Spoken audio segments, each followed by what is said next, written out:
Hello, నేను మీ CS రావు. యుగాలుగా సృష్టి, ప్రతి సృష్టి దీని మీద రకరకాల అనుమానాలు ఉన్నాయి. చాలా వరకు పోతులూరి వీరబ్రహ్మేంద్ర స్వామి గారు ఏం జరగబోతుంది, ఏ యుగంలో అనేది చెప్పారు. అది కొన్ని జరుగుతూ ఉన్నాయి, జరగబోయే కూడా కొన్ని ఉన్నాయి. ఇప్పటికీ కూడా మన సమాజానికి భవిష్యత్తులో ఏం జరగబోతుంది, ఏం జరిగే అవకాశం ఉంది, అసలు ఈ కలియుగం ఎప్పుడు అంతం కాబోతుంది అనేది ఆసక్తికరమైనటువంటి అంశం. దాని మీద రీసెర్చ్ చేసినటువంటి వీరబ్రహ్మేంద్ర స్వామి గారి ఉపాసకులు అల్లూరి రాజశేఖర రెడ్డి గారు మనతోటి ఉన్నారు. ఆయన రీసెర్చ్ ప్రకారం భవిష్యత్తులో ఏం జరగబోతుంది, ఈ సృష్టి ఎప్పుడు అంతం కాబోతుంది, ఈ యుగం ఎప్పుడు అంతం కాబోతుంది అనేది తెలుసుకునేటువంటి ప్రయత్నం చేద్దాం. సార్ నమస్తే. పరమపురుషుడు, దేవాతి దేవుడు, ఆదిదేవుడు, మహాదేవుడు, అఖిలాండ కోటి బ్రహ్మాండ నాయకుడు, సకల లోకాల సృష్టికర్త, కలిగ ప్రత్యక్ష దయం, కాలజ్ఞాన సృష్టికర్త, నా గురుదేవులైన శ్రీ శ్రీ శ్రీ జగద్గురు శ్రీ మధ్యరాటు పోతులు వీరబ్రహ్మేంద్ర స్వామికి అనంత కోటి సాష్టాంగ నమస్కారం తెలియజేసుకుంటూ, ప్రణమ్య శిరసాదేవం గౌరీపుత్రం వినాయకం భక్తావాసం స్మరే నిత్యం ఆయుకామార్థ సిద్ధయే. గురు బ్రహ్మ గురు విష్ణు గురుదేవో మహేశ్వర, గురు సాక్షాత్ పరబ్రహ్మ తస్మై శ్రీ గురవే నమః. విశ్వకర్మ జగన్నాథం విశ్వకర్మ జగద్గురుం విశ్వకర్మ జగత్తేజం విశ్వకర్మ మయం జగత్. ఓం విశ్వసృష్టికర్త విశ్వకర్మవాణ్య నమః. సర్వసిద్ధిపదే దేవి సర్వదేవ స్వరూపిణి పావని శ్రీ గోమాత నమస్తుతే. వీరబ్రహ్మేంద్ర స్వామి వేదవాక్యములు ధరలో తప్పక జరిగినయ్యా, కలి మాయలో పడక మీరు నన్ను నమియు కడతేరు మార్గము వెతకండయ్యాను కాలజ్ఞానుడు వీరబ్రహ్మేంద్ర స్వామి వారు. ఆయన చెప్పిన కాలజ్ఞాన విషయాలు 100% జరుగుతుంది. కలిపురుషుని మాయలో పడక నన్ను నమియు కడతేరు మార్గం చెప్పండి అని కాలజ్ఞానులు స్వామివారు స్పష్టంగా కొన్ని వేల వాక్యాలు చెప్పడం జరిగింది. టోటల్ కాలజ్ఞానం 14,000 వాక్యాలు. అందులో 3,000 వాక్యాలు మనకు ప్రచారంలో ఉన్నవి. నాకు అనేకం జరిగిపోయి ఇప్పటిదాకా జరుగుతున్నవి, జరిగి తీరుతాయి. సో మీరు ఆల్రెడీ రీసెర్చ్ చేశారు, బుక్ రాశారు, ఎవ్రీ ఇయర్ దీన్ని అప్డేట్ చేస్తున్నట్టున్నారు. సో ఈ బుక్ లో జరిగిపోయి రాశారా, జరగబోయే కూడా? జరిగినవి, జరుగుతున్నవి, జరిగి తీరవలసినవి 3: past tense, present tense and future. మొత్తం ఫ్యూచర్లో ఏం జరగబోతుంది, స్వామి వీరభోగ వసంతరాలు అవతరణ ఎప్పుడు వస్తున్నారు, కలియుగం ఎప్పుడు అంతమవుతుంది, ఎలా ఉంటుందని చెప్పేసి దాన్ని స్పష్టంగా కాలజ్ఞాన స్వజన బంధంలో వివరించడం జరిగింది. సో కలియుగం అంతం దాని మీద రకరకాల అభిప్రాయాలు ఉన్నాయి. అసలు లెక్కేయటమే రకరకాలుగా లెక్కేస్తూ ఉంటారు. మీ రీసెర్చ్ ప్రకారం కలియుగం అంతం ఎప్పుడు? కలియుగం అంతం 2034. ఆనందే ధనుజాబ్దే లోకేశన్ కలినాశనం అంటే 2032లో 32లో భూమి మీద జననష్టం ఎక్కువ సంభవిస్తుంది. 34లో ఆనంద సంవత్సరం బాగు ఆనంద సంవత్సరం నాగుమల్య రీతిగా నరులంతా చచ్చేటి యుగం ఇక ముందు వచ్చేను తెలియండి అయ్యానుడు. కాబట్టి 2034లో స్పష్టంగా చెప్పడం జరిగింది. ఆయన దర్శనం 2035లో జరుగుతుంది. 2034 తర్వాత అసలు మీకు జనసంచారం ఉండదంటారా? 25% ఉంటుంది, 20% ఉంటుంది. అంటే స్వామివారి కాలజ్ఞానం 7 ఊర్లకు ఒక ఊరు, 7 గ్రామాలకు ఒక గ్రామం, 7గురికి ఒక్కరే మిగిలి ఉంటారన్నాడు. అంటే ఈ 2024-34 మధ్యన ప్రళయాలు, భూకంపాలు, వరదలు, సునామీలు, 360 రోగాలు, యుద్ధాలు, ఘోరమైన యుద్ధాలు జరుగుతాయి. కాలజ్ఞానంలో ఒక విషయం స్పష్టంగా చెప్పిన అంటే పెదకొమెర్ల గ్రామవాసులకు కాలజ్ఞానం బోధిస్తూ ప్రభవ పార్థివ మధ్యే బహుప్రళయం నిశ్చయం అనంతరే ఆనంద మధ్యే రక్తపాతౌ రణరంగౌ భూమౌ బీభత్సం ప్రపంచ స్థితి అన్నాడు. ప్రభావనవ సంవత్సరం 1970 వచ్చింది, పార్థివనవ సంవత్సరం 2005 వచ్చింది. ఈ రెండింటి మధ్య 2 నెలల సునామీ వచ్చింది. 2004 సునామీ వచ్చింది. అందులో 14 పట్టణం నా రాకముందు 14 పట్టణం జలప్రాణ పాడయ్యను, అదే నా రాకకు గుర్తు అన్నాడు. 2005-34 మధ్యన అనంతరే ఆనంద మధ్యే 5-30 మధ్య రక్తపాతౌ రణరంగౌ భూమౌ బీభత్సం ప్రపంచ స్థితి అని కాలజ్ఞానంలో చాలా స్పష్టంగా శ్లోక రూపంలో చెప్పి ఉన్నారు. సో అంత నేను రీసెర్చ్ చేశాను కాబట్టి, పరిశోధన ఉన్నా కాబట్టి, స్వామివారి ఉపాసన కాబట్టి నాకు స్పష్టంగా వివరణ తెలిసింది అనమాట. ఓకే, అంటే మీకు ఎలా ఆయన శ్రీ మద్లూరి వీరబ్రహ్మేంద్ర స్వామి గారు చెప్పినటువంటి దాని మీద రీసెర్చ్ చేస్తున్నారు, లేదంటే మీకు వీరబ్రహ్మేంద్ర స్వామి గారి ఉపాసకులు కాబట్టి ప్రత్యేకంగా మీకు ఏమైనా సందేశం ఇస్తారు ఆయన.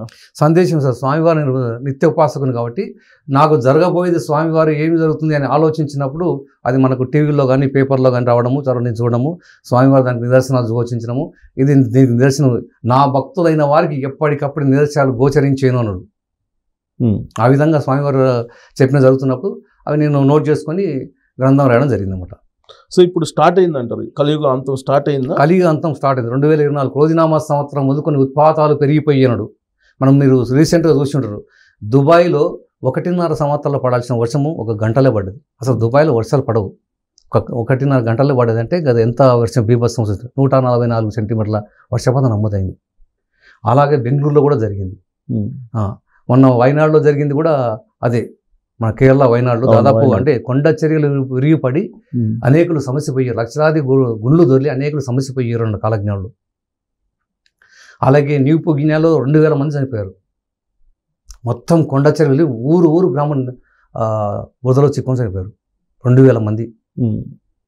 సో వీరభోగ వసంతరాయలు పుడతారు అని చెప్పి చెప్తుంటారు. అప్పుడే ఇక నా కలియుగ అంతం అని చెప్పి అంటే వీరభోగ వసంతాలు పుట్టినప్పుడు ఆ కలియుగ అంతం కాదు, కలియుగ అంతం కానీ కలికి అవతారం లేదంటారు. అవతరించింది స్వామివారు.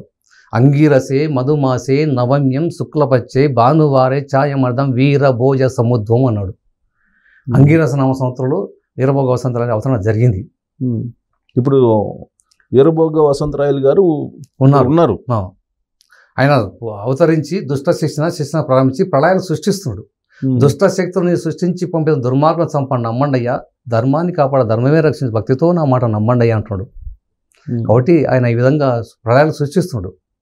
ఎందుకంటే ఎప్పుడైతే ఆయన అనేక సార్లు నేను 5000 సంవత్సరాల తర్వాత ఈ భూమి మీద అవతరిస్తానని చెప్పడం జరిగింది.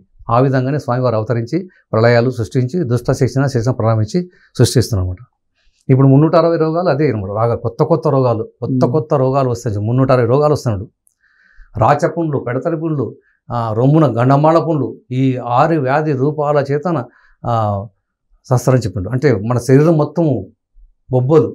ఇప్పుడు మంకీ వైరస్ అనేది ఇదే అనమాట. స్వామివారు చెప్పారు ఎంపాక్స్, అదే మంకీ వైరస్. అంటే షార్ట్ కట్లో ఎంపాక్స్ అంటుండ్రు, మంకీ పాక్స్. స్వామివారు అదే కాలజ్ఞంలో చాలా స్పష్టంగా పెడతారు. రాచపుండ్లు, నడినెత్తిన పుండ్లు, ముఖమున పుండ్లు, శరీరం అంతా బొబ్బలు వచ్చి నడినెత్తి ఒక్కరే చేస్తారని చెప్పిన కాలజ్ఞంలో. అది జరగబోతా ఉంది త్వరలో. అంటే ఇవన్నీ వైరస్లు ప్రతి సంవత్సరం కొత్త వైరస్లు వస్తాయి. సో దానికి కలియుగ అంతానికి కొన్ని సంకేతాలు బలంగా కనిపిస్తాయని, అంటే నా రాకముందు, అంటే ఆయన చెప్పిన నా రాకముందు ఏం జరుగుతాయి కూడా స్పష్టంగా చెప్పడం జరిగింది. నా రాకముందు అంటే 2004 వచ్చిన సునామీ, నా రాకముందు 14 పట్టణంలో జల ప్రవాహం పడిన, నా రాకము అదే గుర్తు అన్నాడు. నా రాకముందు భూమిపై మంటలు ఎగిసేను అన్నాడు. అనేక సార్లు మంటలు ఎగిసి కార్చిచ్చు జరగడము, వేలాది ఎకరాలు పనిపోవడం జరిగింది. అగ్నిపర్వతాలు బద్దలైతని చెప్పాడు. అనేక సార్లు జరగడం జరిగింది. అంటే 2 తల వారు, అరికాలన కన్నులున్నవారు, ఇలాంటి వారు కూడా పుడతారు నా రాకముందని చెప్పినమాట. సో వింతలు విశేషాలు అన్ని కాలజ్ఞానం ప్రతి ఇది కూడా చాలా స్పష్టంగా చెప్పారు స్వామివారు. సో తిరుమల తిరుపతి దేవస్థానం గురించి కూడా చెప్పారు. అవును, కొన్ని రోజుల పాటు అసలు అక్కడ జనసంచారం ఉండదు. జనసంచారం అంటే మనకు కరోనా వైరస్ కారణంగా చూసినప్పుడైతే మనకు దాదాపు 80 రోజులు తిరుమలకు వెళ్ళే మార్గాలు కట్టుబడేను అన్నాడు. దాదాపు 80 రోజులు తిరుమలకు వైరస్ కారణంగా అక్కడ నుండి ఎవరిని అలౌ చేయలేదు. అంటే లక్షల మంది రోజు అక్కడ దర్శించుకుంటే వైరస్ ఇంకా ఎక్కువైతుందని చెప్పేసి కరోనా కారణంగా అక్కడ వెళ్లకుండా తిరుమలకు వెళ్ళే మార్గాలు క్లోజ్ చేసిండు. అంటే బస్సులు, కార్లు ఎక్కడ బయటకు వెళ్ళకుండా క్లోజ్ అయింది. ఆ రకంగా జనసంచారం లేకుండా తిరుమలకి వెళ్ళే మార్గాలు, ధూపదీప నైవేద్యాలు లేకుండా ఉంటది అని చెప్పి అనేక దేవాలయాలు మనం చూస్తున్నాం. దేవాలయాలు తిరుమలలో అలాంటి ధూపదీప నైవేద్యం అంటే ఇప్పుడు ఇలాంటి పరిస్థితి రాబోతా ఇంకా ఫ్యూచర్లో ఉందంటారా? ఫ్యూచర్లో ఈ రాబోయే 10 సంవత్సరాల్లో జరగబోతుంది. 2034 జరిగి తీరుతుంది, అందులో సందేహం లేదు. 2034 లోపల ఇవన్నీ జరిగి తీరాల్సింది. ఇంకోటి కనకదుర్గమ్మ ముక్కుప్పటి కన్నా అంటుంది అని చెప్పాడు. అంటే కృష్ణాది ఉప్పొంగి కనకదుర్గ ముక్కు పొంగిన అంటేనాడు. అది 2030 లోపల సాధారణ జరిగి తీరుతుంది, సాధ్యం. పుటక అనేది చాలా హైట్ గా ఎంత పొంగినా కానీ నేను రీసెంట్గా నిన్న గురువారం నాడు విజయవాడ అమ్మవారిని దర్శించుకొని వచ్చాను మొన్న. అక్కడ ముక్కు పొంగినంటే దాదాపు మనకు ఈ వాటర్ మన కృష్ణానది తీసుకుంటే దాదాపు అంటే 100 ఫీట్స్ హైట్లో ఉంటుంది. 100 ఫీట్స్ హైట్ అంటే దాదాపు 10 ఫ్లోర్లు ఆ హైట్లో ముక్కు పొంగును తాకుతుంది. అప్పుడు అనేక వందల గ్రామాలు నీళ్ళలో మునిగిపోతాయి. మొత్తం ఎక్కడంటే దాదాపు కోట్ల మంది జనం నశిస్తారు. ఎప్పుడు ఎక్స్పెక్ట్ చేయొచ్చు దాన్ని? ఎక్స్పెక్ట్ చేసి 2030లో జరుగుతుంది, 30 లోపు జరుగుతుంది. 2030 లోపు. సో 34 దాకా కూడా అవసరం లేదు. 34 కూడా అవసరం లేదు. అంటే మంత్ టోటల్ ఎండింగ్ 2034లో పోతాను కదా. ఇప్పటి స్టార్ట్ క్రోధినామ సంవత్సరాన్ని ఉత్పాదాలుగా విపరీతంగా జరుగుతాయి.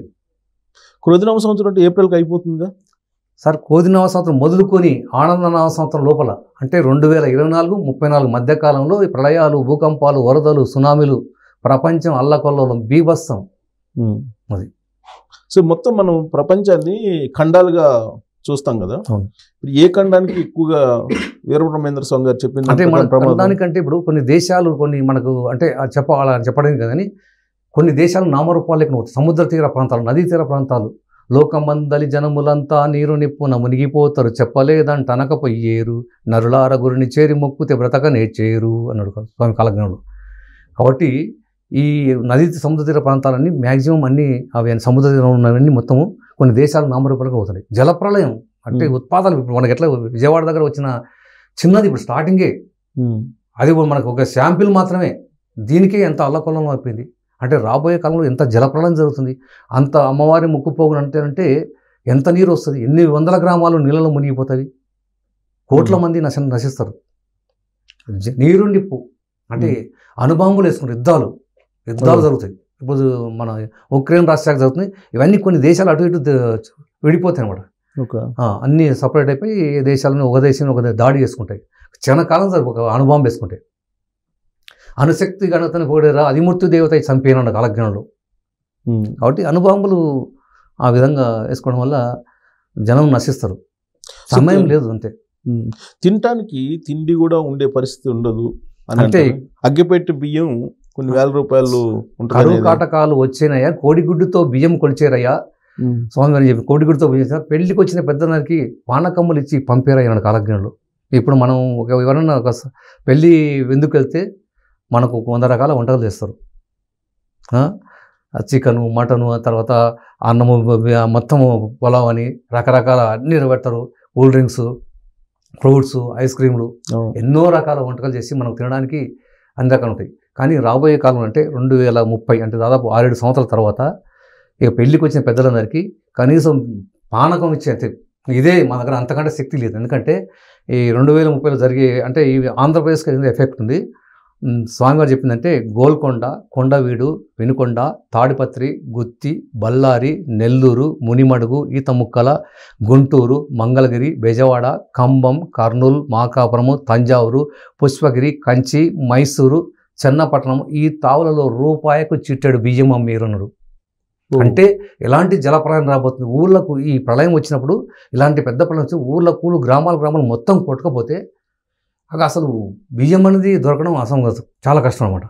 కాబట్టి ఇప్పుడు మనం బస్తాలు, లారీల్లో పెద్ద పెద్ద బస్తాలు వేసి గోడౌన్లు నింపుతున్నాం. రాబోయే కాలంలో రూపాయలు చిట్టెడు కోడిగుడ్డుతో బియ్యం కొలిచే రోజులు రాబోతుందంటే చాలా కరువు తాండవనబోతుంది అన్నమాట. గోల్కొండ అంటే హైదరాబాదా?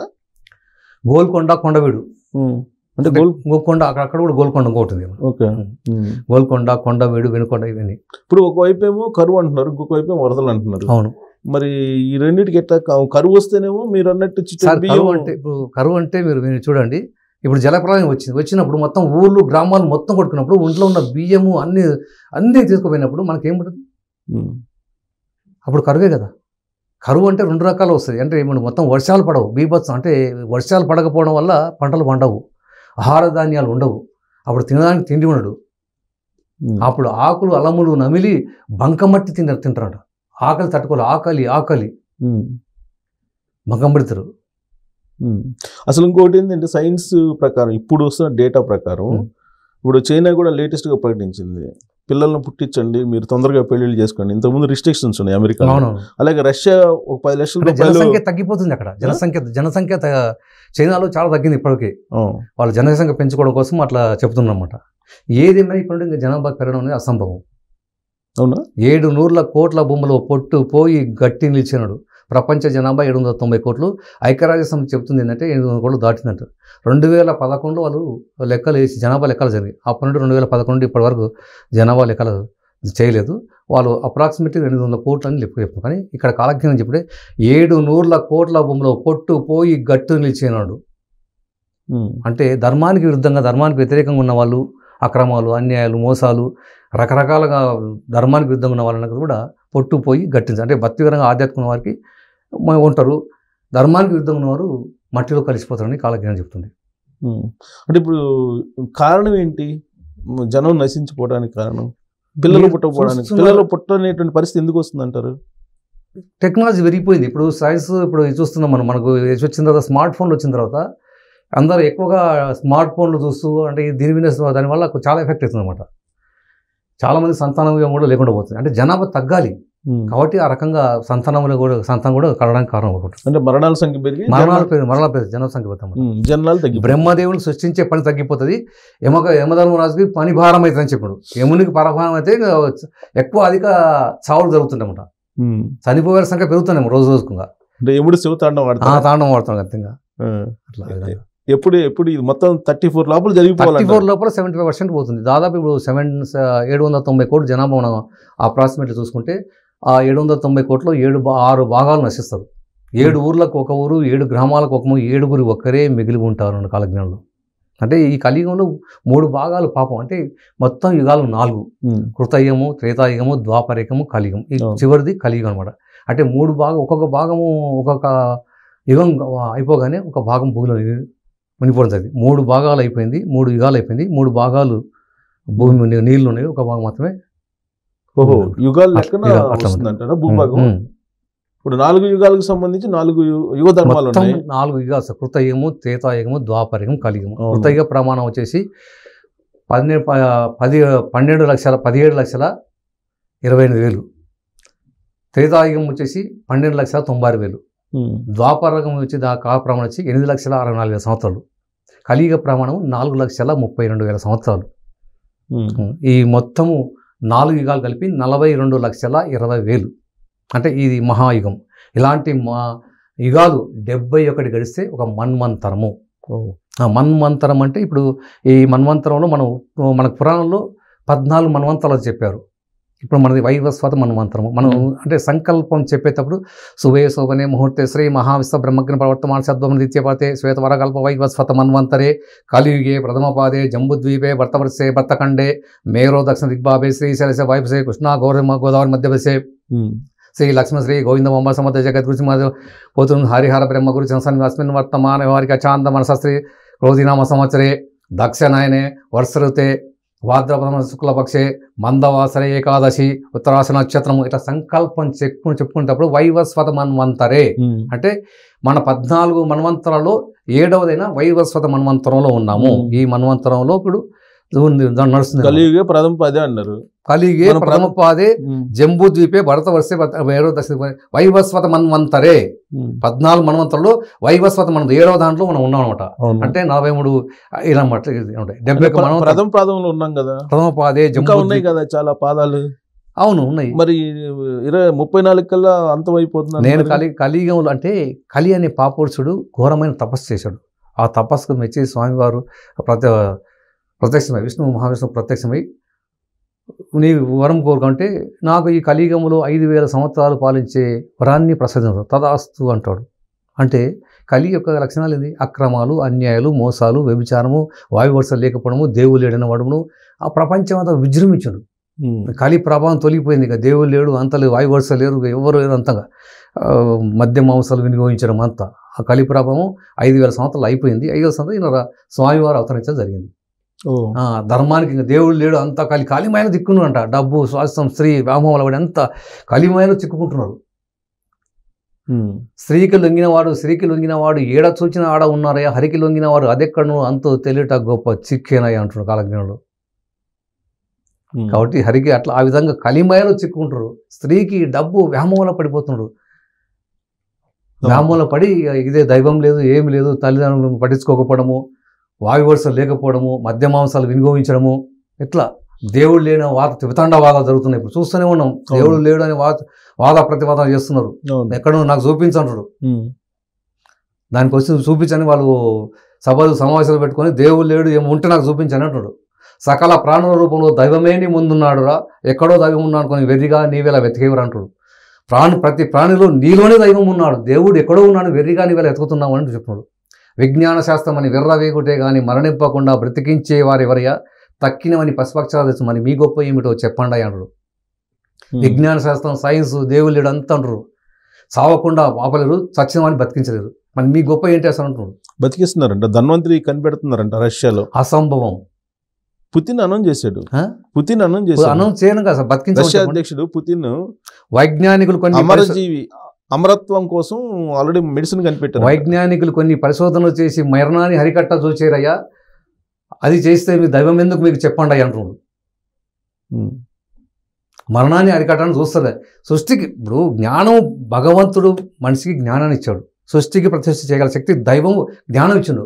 ఆ జ్ఞానంతో దేవుడు లేడు, అంతా నేనే సృష్టించాను, నేనే చేశాను, నేనే ఇది నేను సృష్టించాను, నేను కనుక్కున్నాను అనుకుంటే అది నిత్య యవ్వనం, అమరత్వం ఇది సాధ్యము అని చెప్పి సైన్స్ చెప్తుంది లేటెస్ట్గా. కొన్ని సాధ్యము, నిత్యవనం అంటే యవ్వనాన్ని కొంచెం చేసుకోవచ్చు, కానీ మరణాన్ని అరికట్టలేరు, చావును ఆపలేరు, చచ్చిన వాడిని బతికించలేరు. కానీ ఇప్పుడు దానికి సృష్టికి ప్రతి సృష్టి అంటే సమాంతరంగా ప్రపంచాన్ని సృష్టిని తీసుకెళ్ళి సృష్టికి ప్రతిష్ఠ చేయగల శక్తి దైవం మీద మనం ఎదురుకి ఇచ్చారు. మనం దాన్ని సృష్టి చేస్తున్నాము, చేయిస్తున్నాడు అంతే. చేతిలోని ముద్ద నోటిలోనికి పోదు, శివనాజ్ఞ లేనిదే తెలియండి అయ్యా. అంటే మన చేతిలో ఉన్న ముద్ద మన నోట్లో మంటే శివనాజ్ఞ కావాలా. మళ్ళీ ఇవన్నీ ఎవరు? ఆయన ఆజ్ఞ పడుతూ నడుస్తుంది. ఆయన సృష్టి, ఆయన జ్ఞానం ఇస్తే మనం చేస్తున్నాము. ఇప్పుడు దాన్ని కలియుగ అంతం కూడా ఆయనే చేపిస్తున్నాడా వీళ్ళ చేత? అంటే ఇప్పుడు కలికి ఇచ్చిన 5000 సంవత్సరాలు అయిపోయింది కాబట్టి దుష్ట శిక్షణ అర్థంని అవతరించి ప్రళయాలు సృష్టిస్తున్నాడు. అందుకని 7 నూర్ల కోల పొట్టుపోయి అంటే ధర్మానికి వ్యతిరేకం ఉన్న వాళ్ళను ప్రళయాలు, భూకంపాలు, వరదలు, సునామీలు, 360 రోగాలు, యుద్ధాలు సృష్టిస్తున్నాడు. సృష్టించి క్రియేట్ చేసి జననష్టం చేస్తున్నాడు. అట్లా కలియుగంలో కలియుగ ధర్మం ఏంటంటే పరమ చండాలు రాజ్యాలు వెళ్తారని ఉంది. అవును, ఉందా? కలియుగం అంతే. కలియుగం అంటే ఎలా ఉంటుంది? అన్ని వ్యతిరేక దిశలు నడుస్తాయి అన్నమాట. అంతే. అంటే ఎంత చండాలం పనులు చేస్తే అంత బాగా కలియుగం అంతే. కలియుగం అంత వ్యతిరేకం ఉంటుంది అంతేగా. ఎప్పుడు దాకా 2034 దాకా ఇంకా 34 లేదు, అయిపోయిందిగా. ఇప్పుడు 34 స్టార్ట్ అయింది. క్రోధనామ సంవత్సరం మొదలుకొని ఇక ఇవన్నీ దుష్టశక్తి ప్రారంభించండు. 34 లోపల ఇవన్నీ జరిగిపోతాయి. అదే 34 తర్వాత అంటే ధర్మానికి అనుకూలంగా ఉన్నవారు, ధర్మబద్ధంగా ఉన్న వారికి మంచి రోజు రాబోతుంది. అదే మేషరాశిలో శని ప్రవేశం అయితే మేలు కొందరికి జరిగేనుమా, దోషకారులలా దూలైపోయారు, దుమ్మకేతులు ముంట పెట్టేను అన్నాడు కాలజ్ఞానుడు. కాబట్టి ఆ రకంగా మేలు కొందరికంటే భక్తులైన దైవభక్తులైన పుణ్యాత్మలకు మంచి జరగబోతుంది. ధర్మానికి వ్యతిరేకంగా అధర్మంగా ఉన్న వారికి ఇక అంటే మేషరాశి అన్నప్పుడు 2020లో అప్పుడు అంటే జననష్టం అప్పుడు ఎక్కువ జరిగిపోతుంది. ప్రళయాలు, భూకంపాలు, వరద, సునామీ వల్ల వాళ్ళు నశిస్తారు అని చెప్తున్నారు మీరు. కానీ ప్రతి యుగానికి ధర్మాలు ఉన్నాయి. కృత యుగానికి ఒక ధర్మం ఉంది, త్రేతాయుగానికి ఒక ధర్మం ఉంది, ద్వాపర యుగానికి ఒక ధర్మం ఉంది, కలియుగానికి ఒక ధర్మం ఉంది. ఈ ధర్మానికి వ్యతిరేకంగా ఉంటేనే పాపం అని అంటారు కొంతమంది. ఏమంటారు? ధర్మానికి వ్యతిరేకంగా ఉంటే పాపం అంటారు. అసలు ఈ కలియుగ ధర్మం అనేది కలియుగ ధర్మం 5000 సంవత్సరాలు కలిగి ఇచ్చిన 5 సంవత్సరాలు అయిపోయింది. కాబట్టి ఈ కలిలో ఇప్పుడు ప్రతి వాద ప్రతివాదం జరుగుతున్నాయి కదా. తల్లిదండ్రులు పట్టించుకోకపోవడము, స్త్రీలపై అత్యాచారాలు పెరిగిపోయినవి, అంటే పుట్టిన పిల్లలను అంటే ఆడపిల్లని తెస్తే గర్భంలో చంపేయడము, దేవుని యొక్క భూములను తీసేసుకోవడము, దేవుని విగ్రహాలు దొంగిలించడము, దేవుని ఉండిలో డబ్బులు తీసుకోవడము, ఇవన్నీ ధర్మానికి ఇప్పుడు కలియుగంలో కలిధర్మం అది చెప్తుంది కదా. అదే ఆ ధర్మం అయిపోయింది సార్. కలిధర్మం అదే 5000 సంవత్సరాల వరకు అది ఆ కలిధర్మం అయిపోయింది. కాబట్టి ఇది వీరభోగ వసంతలా అవతరించుడు. ఆయన వ్యతిరేకంగా ఉన్న వాళ్ళని తీసేస్తాడు. అధర్మంగా ఉన్న వారిని ప్రళయాలు సృష్టించి దుష్టశిక్షణ ప్రారంభించి ప్రళయాలు సృష్టిస్తుంది. సో అది అయిపోయింది. ఆ పీరియడ్ అది అయిపోయింది. 5000 సంవత్సరాలు అయిపోయింది. కానీ అది వీరభోగ వసంతరాయలు జన్మించారంటానికి ఏదో తెల్ల కాకి వస్తుంది ఇలాంటివన్నీ చెప్తుంటారు కదా. జన్మించడానికి ఆ స్వామివారు నా రాకకు ముందు ఇవన్నీ చాలా నిదర్శనం చూసినా అవన్నీ జరిగిపోయి. నా రాకకు ముందు, నేను రావడానికి ముందు భూమిపై మంటలు ఎగిసాను, నా ఈశాన్య వగన అంటే కందిమల్ల ఈశాన్య వగన నవరత్న మంటపాలు వేసాను, అవన్నీ జరిగిపోయినాయి అన్నమాట. అవును, అవన్నీ జరిగిపోయినాయి. కానీ యాగంటి అక్కడ నందీశ్వరుడు రంకె వేసాను, యాగంటి నందీశ్వరుడు రంకె వేసి కాళ్ళు దివ్వి వీరభోగ వసంతాలు వస్తున్నాయని చెప్తుంది, మాట్లాడుతుంది అన్నమాట. అంటే రాబోయే కాలంలో ఇప్పుడు 24-34 మధ్యన భారతదేశ వ్యాప్తంగా ఉన్న మన యొక్క అష్టాదశ శక్తిపీఠాలు కానీ, పవిత్రమైన దేవాలయాలు కానీ, దేవతలు మాట్లాడము, డ్యాన్స్ చేయము, పాట పాడము, ఇవన్నీ మహిమలు అనేకంగా చూపబోతున్నారు. శ్రీశైలంలో మల్లికార్జున స్వామి మనసులతో మాట్లాడతాడు, వీరభోగ వసంతాలని వస్తాడని చెప్తాడు. భూమి నుండి మాటలు వినిపిస్తాయి, ఆకాశం నుండి వీరభోగ వసంత మాటలు వినపడతాయి. అట్లా అంటే మనం అందరూ వినొచ్చు అంటారా? వినొచ్చు. జరిగి తీరబోతా ఉంది. అది ఎక్కువ సమయం లేదు. అంటే దేవుడు ప్రత్యక్షం కాబోతున్నాడు అదే అదే పుణ్యాత్ములకి, అంతేనా? భద్రాచలం శ్రీరాముని విగ్రహం భక్తులతో మాట్లాడిపోయినాడు. భద్రాచలం శ్రీరాముడు భక్తులతో మాట్లాడతాడు. అది జరగబోతుంది ఇంకా అతి త్వరలో. వెంకటేశ్వర స్వామి కలియుగం వెంకటేశ్వర స్వామి మహిమలు పెరిగిన ఆ స్థలంలో అద్భుతాలు జరిగినాడు. ఆ స్థలం ప్రతిరోజు జరుగుతున్నాయి అద్భుతాలే. వెంకటేశ్వర మహమ్మదీలు అక్కడ మా బీబీ నాంచారమ్మ వెంకటేశ్వర స్వామి పెళ్లి చేసుకున్నాం కాబట్టి ఈమె మీ దేవుడు కాదు మా దేవుడు అని మహమ్మదీలు వాళ్ళు వచ్చి ముస్లిమ్స్ వచ్చి వాదన దిగుతారు. మీ దేవుడు ఎందుకైతే ఇది మా దేవుడు, వెంకటేశ్వర స్వామి మా దేవుడు, బీబీ నాంచారమ్మ పెళ్లి చేసుకున్నాడు మా దేవుడు అని చెప్పేసి వాళ్ళు వాదన దిగుతారు ముస్లిమ్స్ వాళ్ళు. సో అలాంటివి చూడబోతున్నాం, అవన్నీ జరగబోతా ఉన్నాయి. ఇంకా అద్భుతాలు ఏంటి తిరుమలలో ఏం జరగబోతుంటాయి? తిరుమల రాబోయే రోజుల్లో ఏం జరిగే అవకాశం ఉంది? రాబోయే సంవత్సరాలు అంటే అక్కడ అన్ని అద్భుతాలు ఇంకా ఇది అని చెప్పండి, అన్ని మహిమలు అక్కడ చూడడము, ఆ మొసలు జరగడము, పూజలు ఇచ్చిపోవడం చాలా జరుగుతాయి అక్కడ. ఇది గర్భగుడిలో అన్ని మొసలు జరగబడతాయి. సో అది కలియుగ అంతానికి అవన్నీ కూడా సంకేతాలు. సో ఇప్పుడు నా రాకముందు మనకు బనగానపల్లిలో చింత చెట్టుకు చేమంతి పూలు పూసేనాడు అంటే ఆ రాకను సూచిస్తున్నాయి. అట్లా పూసిన ఇంకా లేదు, ఇంకా జరగబోతుంది అది. ఇంకా ఎప్పుడైనా జరిగిపోతుంది కదా, సమయం లేదు అంతేగా. ఆయన చెప్పిన సంవత్సరం 5000 సంవత్సరాల తర్వాత అంటే మనకు 5033కు అంటే 5033కు కలియుగము అంటే అంగిరసనామ సంవత్సరంలో అప్పటి నుండి స్టార్ట్ అయిందన్నమాట. ఇంకొకటి ఏంటంటే రాబోయే రోజుల్లో మగవాళ్ళు కొరత ఏర్పడుతుంది. ఒక మగవాడికి 10 మంది ఆడవాళ్ళు, ఆడవారికి ఆయుసు పెరిగాను మగవారికి ఆయుసు పెరిగాను మగవారికి ఆయుసు తగ్గాను కాలజ్ఞానుడు. అంటే వీళ్ళు మనము చూస్తున్నాము అంటే యుద్ధాల్లో కానీ చాలామంది అంటే యాక్సిడెంట్లు చనిపోవడము, హార్ట్ అటాక్ రావడం, ఎక్కువ మగవారి చనిపోతున్నారు. ఇంటికి యజమాని లేకపోయాను, ఎవరికి వారే యజమానులు అయ్యాను కాలజ్ఞానుడు. చాలామంది చూస్తే ఎంతోమంది లెక్కలు చూస్తే ఎక్కడ చూసినా వితంతువులు చాలా ఉన్నారు. ఇంటికి యజమానులు లేకుండా చనిపోయే వాళ్ళు ఎక్కువ మగవారే ఉన్నారు. వాళ్ళకి ఆయుష్ తక్కువ, మగవారికి ఆడవారికి ఆయుష్ ఎక్కువ. అట్లా అంటే ఒక మగవాడికి 10 మంది మోహించేది అంటే మగవారి ఇప్పుడు యుద్ధాల్లో ఇవాళ జరిగినప్పుడు చాలా మంది జనసంఖ్య నశించినప్పుడు ఆడవారి సంఖ్య పెరిగిపోతుంది, మగవారి సంఖ్య తగ్గిపోతుంది. ఒక మగవాడిని 10 మంది మోహిస్తారు అన్నమాట, ఎంత పడతారు. అట్లా ఆ రోజు రాబోతూ ఉన్నాయి. 5-6 సంవత్సరాలు ఇవి జరగబోతుంది అంతేగా, ఎక్కువ సమయం లేదు. దీంట్లో మనకి యాక్చువల్గా మన సిద్ధాంతం ఏం చెప్పింది అంటే బ్రాహ్మలు, వైశ్యులు, క్షత్రియులు, శూద్రులు అంటారు కదా. దానికి ఏదో ముఖం నుంచి పుట్టిన వాళ్ళు కొంతమంది, నడువు నుంచి పుట్టిన వాళ్ళు కొంతమంది, ఛాతి నుంచి పుట్టిన వాళ్ళు కొంతమంది, పాదాల నుంచి కొంతమంది ఎట్లా అంటారు కదా. ఇప్పుడు ఈ కలియుగాంతంలో ఈ వేరియేషన్ కూడా ఉంటుందా? కలియుగాంతంలో ఆ వేరియేషన్ ఏముండదు సార్, అది దానికి అదే వేరియేషన్ ఏమి ఉండదు. ఎవరికైనా ఒకటే. అంటే బ్రాహ్మణులు పుణ్యాత్ములు అంటుంటారు కదా. బ్రాహ్మణులు అంటే ఈ కలియుగం కాబట్టి బ్రాహ్మణులు బస్టు పట్టిపోతారని కాలజ్ఞానం చెప్పండి. అంటే బాపాలకుడు ఎందుకంటే ఇప్పుడు బ్రాహ్మణులు అంటే ఇప్పుడు స్వామివారు ఏం చేశారంటే ఒకసారి అనేక పుణ్యచేత సందర్శిస్తూ ఆ కడప నుండి బయలుదేరి పుష్పగిరి అగ్రహారం చేరుతుంటారు అనమాట. అంటే స్వామివారు బండ్ల కూర్చొని 32 మంది శిష్యులు వాళ్ళు డ్యూటీలు పట్టుకొని సిద్ధయ్య గారు ముందు పోతుంటారు. సిద్ధయ్యను మంచిగా విభూతి పెట్టుకొని, అంటే ఆయన ముస్లిము సిద్ధయ్య శివుడు, అయితే ఆయన మహమ్మదీన్ ముస్లిము.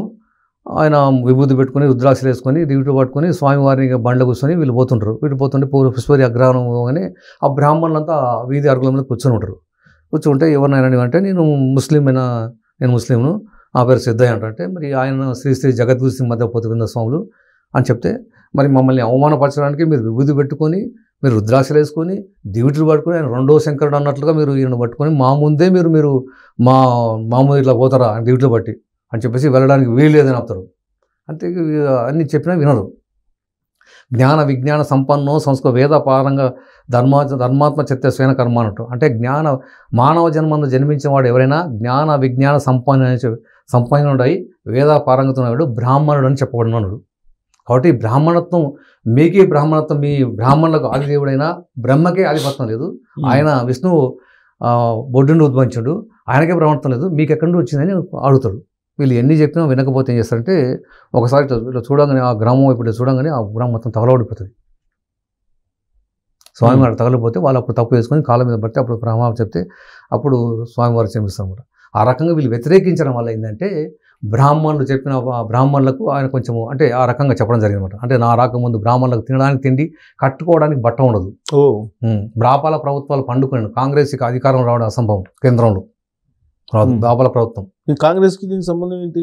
బాబాల ప్రభుత్వం అది అంటే కాశ్మీర్ పండిట్లు అక్కడ అది జవహర్లాల్ నెహ్రూ అంటే ఆ బ్రాహ్మణులు వ్యతిరేకించిన కాబట్టి అది చెప్పినాడు. అంటే మాలకు మంచాలు బ్రాహ్మణులకు పీటలు వేసేయరు అన్నాడు. అంటే వాళ్ళు ఉన్నత స్థితిలో ఉంటే వీళ్ళు చిన్న స్థితిలో ఉంటారు అన్నమాట. కలియుగం అని వ్యతిరేక దిశలో ఉంటాయి అన్నమాట. బ్రాహ్మణులు చెప్పిన ప్రశ్నలు ఫలించవు. కాదు, కాంగ్రెస్కి బ్రాహ్మణులకు సంబంధం ఏంటి? నెహ్రూ జమానా అయిపోయింది కదా. జమానా అయిపోయింది. అది కాంగ్రెస్ ప్రభుత్వం, అది బ్రాహ్మణుల ప్రభుత్వం. జవహర్లాల్ బీజేపీ ముస్లిందే. అంతకు ముందు అంటే జవహర్లాల్ నెహ్రూ కాశ్మీర్ అయిపోయింది. ఆ ప్రభుత్వం బ్రాహ్మణ ప్రభుత్వం పండుకొని కాంగ్రెస్ అధికారం సెంట్రల్లో రాదు. అంతేనా? రాదు. కాలజ్ఞానం ఉంది. చూపిస్తాను మీకు. కాలజ్ఞానం లేనే లేదు. ఈ భూమిలో జరిగే ప్రతిదీ కూడా కాలజ్ఞానం చెప్పబడింది, రాయబడింది. బీజేపీ కంటిన్యూనా? బీజేపీ కంటిన్యూ కానీ మనకి ఇప్పుడు ఏంటంటే ఆ ప్రభుత్వం దాంట్లో చెప్పి రాదు. అంతే. అది కేంద్రంలో కాంగ్రెస్ పార్టీ అధికారం రావడం అసంభవం. కూటమి వస్తుంది. కూటమి వస్తే లెక్క కాదు. నేను చెప్పేది కాంగ్రెస్ కూటమి అంటే అందరికి 10 మంది కలిసి వస్తే లెక్క కాదు. అది అదే చెప్పేది. కూటమి వస్తుంది 10 మంది కలిసి వస్తే లెక్క కాదు. ఒక్కడు సింగిల్ గా గెలిస్తే అది. సో కాంగ్రెస్ పార్టీ భారతదేశంలో సింగిల్ గా రాదు, కాలజ్ఞానం చెప్తుంది. సో రాబోయే రోజుల్లో మరి భారతదేశం పరిస్థితి ఏంటి? భారతదేశం అగ్రరాజ్యం అయ్యినాడు అంటే 2030 చివరి నాటికి ప్రపంచ దేశాల్లో అగ్రరాజ్యంగా పోతా ఉంది. నెంబర్ 1 ఈ అమెరికా, చైనా, ఇవన్నీ రష్యా ఇవన్నీ ఉండదు. ఇప్పుడు 2030 లోపల అగ్రరాజ్యం. అంటే ఇప్పుడు రాబోయే ప్రళయాలు, భూకంపాలు, ఏదైతే యుద్ధ వాతావరణం వల్ల చాలా జనం నశిస్తుంది, ఆర్థికంగా వెనకబడిపోతారు. ఆ దేశాలను చాలా ఇబ్బందులు ఎదుర్కొంటారు. మన దేశానికి వచ్చి మనకు ఏదైనా మాకు సహాయం చేయండి అనే స్థితికి ఆ దేశాలు రాబోతాం. అమెరికా కూడా భూకంపాలు, వరదలు, సునామీ, రోగాలు, వైరస్లు ఎక్కువ వస్తాయి. మనం ఆ దేశాన్ని అల్లకల్లలో చేస్తారు. ఆ దేశాలని అల్లకల్లం అయిపోతాయి. రష్యా, చైనా, అన్నీ అంతే. ఇప్పుడు అక్కడ యుద్ధం అక్కడ జరుగుతుంది, మనకు జరుగుతలేదు. అవును. కాబట్టి జన నష్టం అక్కడ జరుగుతుంది. వైరస్లు అక్కడే పుడుతున్నవి. రోగాలు, భూకంపాలు, వరదలు, సునామీలు, కొన్ని దేశాలు నామరూపాలు లేకుండా పోతున్నాయి. అంతే, ఆ రకంగా జరగబోతా ఉంది. సో రాబోయే రోజుల్లో జెండర్ అంటే హిజ్రాలు అంటారు కదా, ఈ హిజ్రాలే పరిపాలన చేస్తాయి అనేది ఇది కాలజ్ఞానంలో ఉన్నాయని చెప్తారు. హిజ్రాలు పరిపాలన చేస్తే కాలజ్ఞానం ఏం లేదు. లేదు. మహిళలది ఉంది. మహిళలు రాజ్యాలు వెళ్తారనేది కాలజ్ఞానం చెప్పండి. ఇది కూడా ఉంది కదా, ఇది కూడా ఉందంటారు. హిజ్రాలు లేదు. హిజ్రాలు అనేది కాలజ్ఞానం లేదు. రాజ్యం వెళ్తారు. ఎక్కడ హిజ్రాలు, ఎక్కడ రాజ్యం వెళ్తున్నారు? ఇప్పుడు లేదు, రాబోయే రోజుల్లో లేదు. ఇప్పుడు ఏమన్నా రాజ్యాలు వెళ్తున్నారా? హిజ్రాలు కొన్ని చోట్ల ఇప్పుడు చట్టసభల్లో వాళ్ళకి కూడా స్థానం ఇచ్చారు. అవకాశం ఉండొచ్చు. రాజ్యాలు వెళ్తారనేది దానికి ఏం లేదు. అంతే అవకాశం దానికి మామూలుగా ఉంటుంది, దానికి ఇబ్బంది ఏం లేదు. సో అమెరికా ప్రమాణం ఏం చెప్పారు? అమెరికా దేశం అంటే ఒక దక్షిణ అమెరికా దేశంలో ఒక భూకంపం వస్తుంది, అందులో 5 కుటుంబాల వారి మిగులుతారు. ఆయన భక్తులై ఉండొచ్చు వాళ్ళు, ఆ ఫ్యామిలీస్. 5 కుటుంబాల వారి ఆ భారీ భూకంపం సంభవిస్తుంది దక్షిణ అమెరికా దేశంలో ఒక నగరంలో. అన్ని అంటే 5 కుటుంబాల వారే మిగులుతారని చెప్పిండు కాలక్రమంలో. సో భారతదేశం అగ్రరాజ్యం. భారతదేశానికి వచ్చిన ఇబ్బంది ఏం లేదు. ప్రపంచ దేశాలు అగ్రరాజ్యంగా నిలుస్తుంది భారతదేశం. భారతదేశం పుణ్యభూమి. పాలకులు సంబంధించి ఏం చెప్తారు కాలజ్ఞానంలో? పాలకు వచ్చి ఏది ఏమైనా ఇప్పుడు 2000 అంటే నెక్స్ట్ ఎలక్షన్ అంతే. ఇప్పుడు 2024 29 లాస్ట్ ఎలక్షన్, నెక్స్ట్ ఎలక్షన్ ఉండదు. ఇంకా అవసరం లేదు. అంటే స్వయంగా దైవము వీరభోగ వసంతరాయలే ప్రపంచం 7 దీవులు ఏకచక్రం 7 బ్రహ్మాండం అంతా అంటాడు. ఎలా పోతా ఉన్నాడు ప్రపంచం. రాజకీయ నాయకులతో కానీ, పోలీసులతో కానీ, లాయర్లతో కానీ, డాక్టర్లతో కానీ అవసరం లేదు. ఎందుకంటే జనాభా నష్టించిన తర్వాత ధర్మబద్ధంగా, న్యాయబద్ధంగా, భక్తిపరంగా, ఆధ్యాత్మికంగా ఉన్నమాట కాబట్టి దైవపాలన జరగబోతున్నప్పుడు అప్పుడు ఎవరికి ఏ రోగాలు రావు. అందరూ ఆరోగ్యంతో, సుఖ సంతోషంతో, అష్టైశ్వర్యతో, భోగభాగ్యతలు ఉంటుంది. దేనికి ఇబ్బంది ఉండదు. 2029 లాస్ట్ ఎలక్షన్ అంటారు. అంతే. తర్వాత ఎలక్షన్స్ ఉండవు అంటారు. 29 తర్వాత 29 ప్రాంతంగా ఎలక్షన్ ఉండదు. సో ఆ తర్వాత మేము కొంతమంది 30,000 రాజకీయాలు ఉంటాము, 20,000 రాజకీయాలు ఉంటాము. ముందు వెనకాల గానకున్నారు మురుకులై భూమిలో ముందు గతిని ఎరగకున్నా. ముందు ఏం జరగబోతుందో తెలుసుకోలేకపోతున్నాం. 30,000-40,000 రాజకీయాలు ఏముంటారు? రాజకీయాలు ఎందుకుంటాయి? ఆయన స్వయంగా రంగంలో దిగి 7 దీవులు ఏకచక్రం 7 బ్రహ్మాండం అంతా అంటాడు. ఏడబోతున్నాడు, ప్రపంచం అంతా పాలించబోతున్నాడు ఏకచక్రగతి. ఇప్పుడు కొన్ని పట్టణాల గురించి కూడా చెప్పింది ఇది కాలజ్ఞానంలో. కావలిపట్నం, కనకపట్నం అయ్యాను ఇలా చెప్పారు. అంటే ఇప్పుడు నెల్లూరు నీటిమయమ నెల్లూరు నీట మారిపడుతుంది. ఇలాంటివి వచ్చినప్పుడు, సునామీలు వచ్చినప్పుడు అది జరుగుతుంది. ఇప్పుడు మొన్న విజయవాడ సేమ్ అది ఆ రకంగా జరగబోతుంది అన్నమాట. నెల్లూరు మొత్తం నీళ్ళలో మునిగిపోవడం దాని గతంలో జరిగింది, మళ్ళీ అది జరగబోతా ఉంది. మళ్ళీ జన నష్టం ఎక్కువ జరుగుతుంది ఇక్కడ. ఆంధ్ర వారికి ఎక్కువ జన నష్టం ఉంది. తెలంగాణకు అంత ఎఫెక్ట్ లేదు, కానీ ఆంధ్ర మొత్తం అక్కడ అంటే సముద్రాలు నదులు చాలా దగ్గరలో ఉన్నవి. సముద్ర తీర ప్రాంతాలు, నది తీర ప్రాంతాలు ఇవన్నీ చాలా సమస్యలు ఏర్పడతాయి ఇక్కడ. హైదరాబాద్ భవిష్యత్తు గురించి కాలజ్ఞానం ఏం చెప్పారు? హైదరాబాద్ అంటే మూసీ నది ఉప్పొంగి హైదరాబాద్ పాడయ్యాను అంటే 1908లో జరిగింది ఆల్రెడీ. 19 మూసీ నది ఉప్పొంగి దాదాపు 15,000 మంది చనిపోయినప్పుడు. ఇవన్నీ చాలా మంది చనిపోయి జరిగింది. మళ్ళీ కూడా ఉంది అంటే మూసీ నది ఎఫెక్ట్ కొంత ఉంటుంది, చాలా ఎఫెక్ట్. అదే నది తీర, నేను చెప్తాను, నది తీర ప్రాంతాలు, సముద్ర తీర ప్రాంతాలు ఇవన్నీ జలమయం అవుతాయి.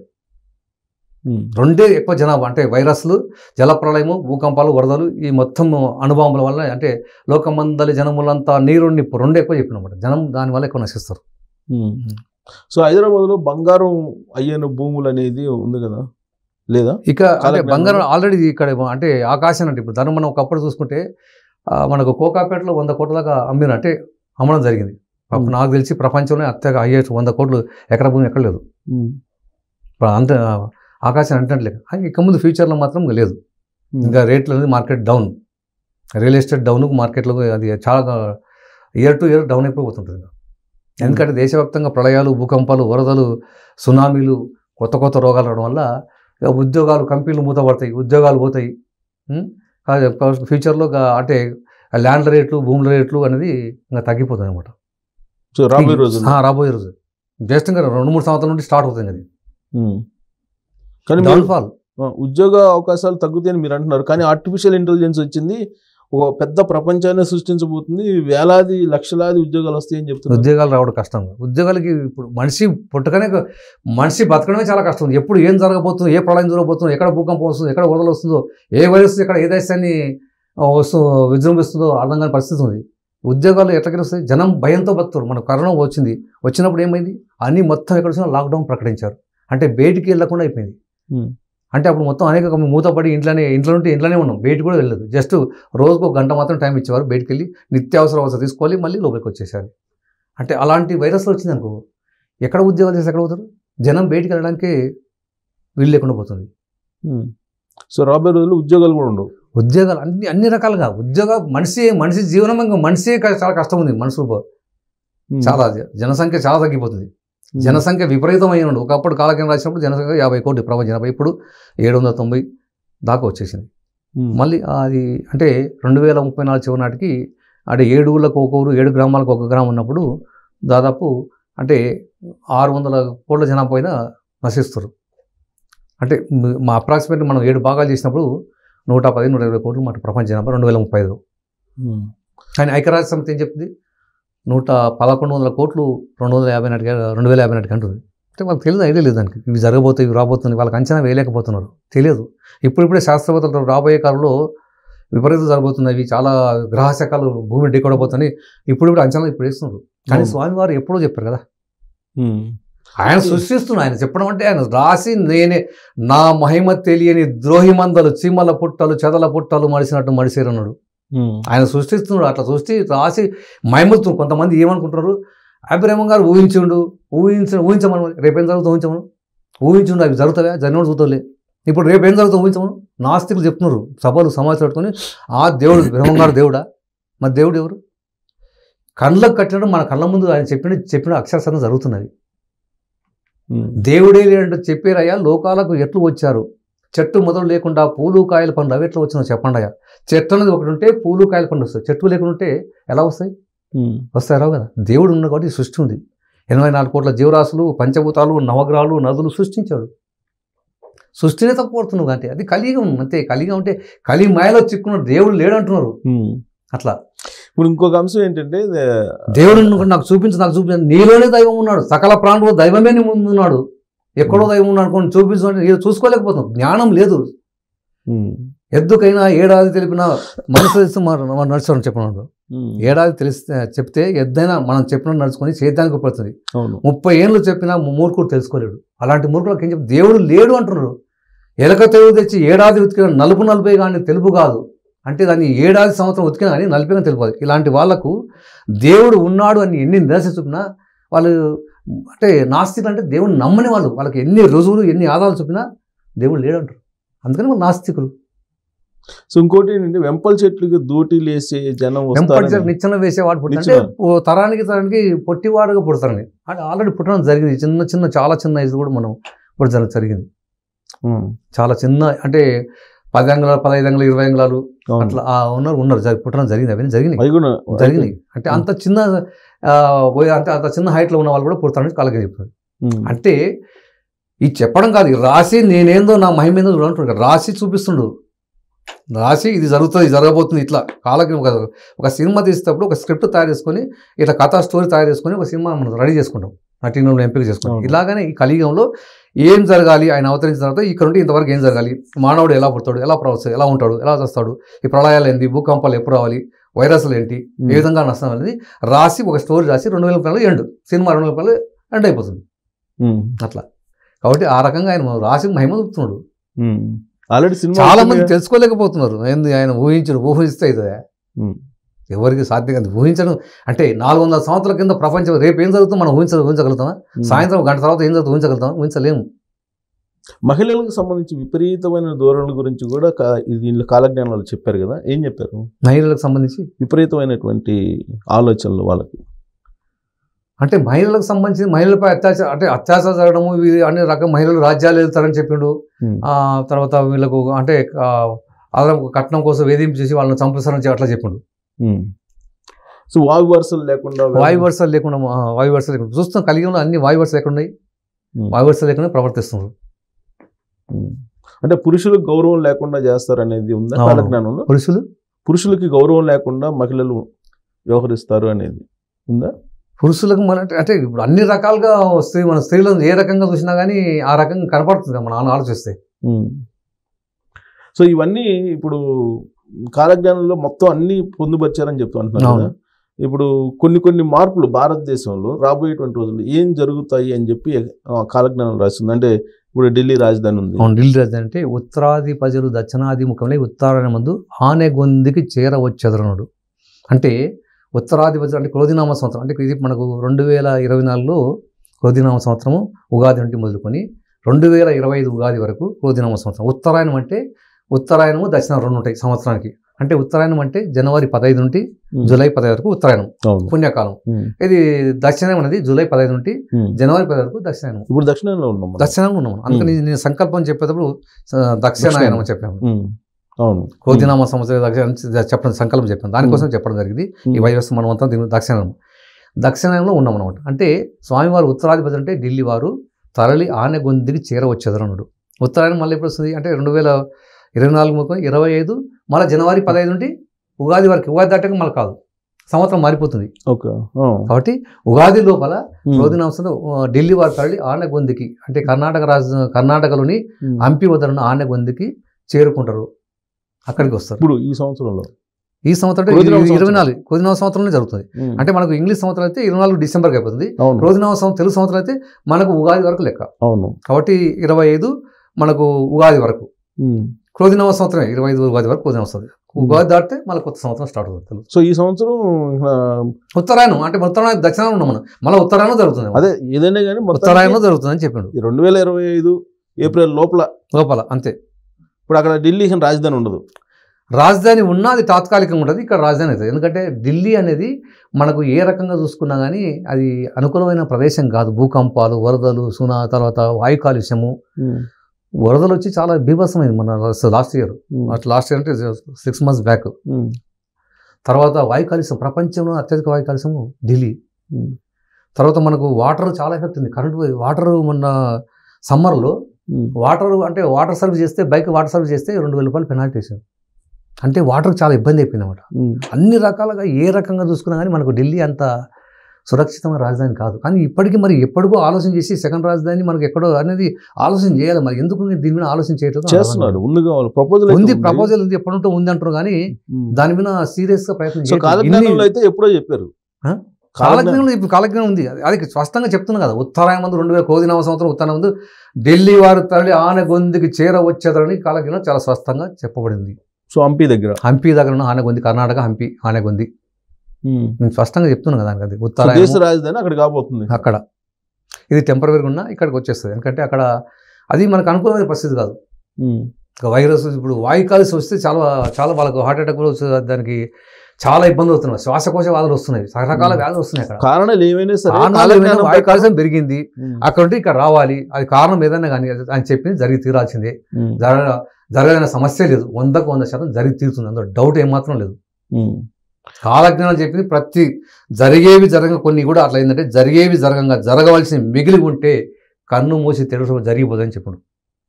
వాయు ఒక క్షణకాలం జరపగలుగుతాడు, ఒక క్షణకాలం తలుచుకుంటే ఈ ప్రపంచాన్ని ఏమైనా చాలా చేయగలడు. ప్రపంచం రాసి మహిమ నా మహిమ తెలియని ద్రోహి మందలు చీమల పుట్టాలు చెదల పుట్టాలు మనిషి అన్నాడు కాలజ్ఞానుడు. కాబట్టి అవన్నీ మహిమ చూపిస్తున్నాడు అంతే, రాసి తెలుసుకోలేకపోతున్నాం ఇంకా. సో హంపి ఎందుకని కాలజ్ఞానంలో అట్లా రాశారు? ఆయన రాసి స్వామికి అంతే, ఆయన అదే రాసి చూపిస్తున్నాడు అంతేగా. హంపి అంటే ఆయన ఏం రాసినా జరగాల్సిందే, స్వామి వారు ఇట్లా రాస్తే జరిగి తీరాల్సిందే. సో కాశీ అనేది హంపి అనేది కాకతీయుల రాజధాని, ఒకప్పుడు కాకతీయుల రాజధాని కాబట్టి అక్కడ హంపికి అక్కడ అనుకూలమైన ప్రదేశము అది అక్కడ చెప్పడం జరిగింది అనమాట. సో హంపిలో ప్రాబ్లం ఉండదు కాబట్టి అక్కడ పెట్టేస్తున్నాడు వీరబ్రహ్మేంద్ర స్వామి గారు. ఆయన రాసిండు చెప్పిండు జరగాల్సింది కదా, దానికి తిరుగులేదు అంతేగా. కాశీ అనేది పెద్ద పుణ్యక్షేత్రం హిందువులు, కాశీ అవును కదా. సో కాశీలో గంగా కానరాకపోయేనాడు అంటే సముద్రం మనకు ఆ నది గంగా నది తీరం పడిన అనేక ప్రాజెక్టులు నిర్మించారు, ఆ వాటర్ అంతా అక్కడ పోతుంది. అంటే ఏది ఏమైనా ఆయన గంగా అక్కడ కనపడదు. అవునా? కొన్ని రోజుల పాటు అంతే, కొన్ని రోజుల పాటు. అది ఎప్పుడు ఆ పీరియడ్ ఏమన్నా చెప్పారా? అది ఎప్పుడైనా జరగవచ్చు.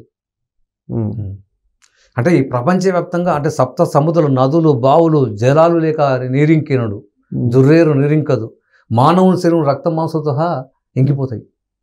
అప్పుడు భక్తులైన వారు ఒత్తులై నిలిచేరండు కాలజ్ఞానుడు. భక్తులైన వారు ఒత్తులై నిలిచేరండు అంటే రాముడైన నేనే కృష్ణుడైన నేనే సర్వంబు నేను తెలియండయ్యా వాద భేదముల ధరలో శ్రీ వెంకటేశ్వర స్వామిని వెలిసింది నేనే నేనే నేనే అంటున్నాడు. అన్నీ ఆయనే. ఇప్పుడు అంటే వీరబ్రహ్మేంద్ర స్వామి అంటే ఆయనే కాదు, అన్ని రాముడు ఆయనే కృష్ణుడు ఆయనే వెంకటేశ్వర ఆయనే అంతా త్రిమూర్తి అవతరం. బ్రహ్మ విష్ణు మహేశ్వర అవతరమే వీరబ్రహ్మేంద్ర స్వామి. శివుడు ఆయనే విష్ణువు ఆయనే బ్రహ్మ ఆయనే త్రిమూర్తి అవతరమే వీరబ్రహ్మేంద్ర స్వామి. తానే సృష్టిస్తారు, ఆయన సృష్టి నశింపజేస్తాడు, మూడు ఆయన అన్నమాట. సో అందుకే ఆయన చెప్పినట్టు జరగాల్సిందే కదా, దానికి తిరుగులేదు. ఆపడానికి ఎవరి వల్ల కాదు, ఆయన వాక్కు జరిగింది రాసిండు చూపిస్తున్నాడు అంతేగా. జరిగి తీరుతుంది, జరుగుతుందా చూద్దాము, జరుగుతుందా జరిగి తీరుతుంది అంతేగా.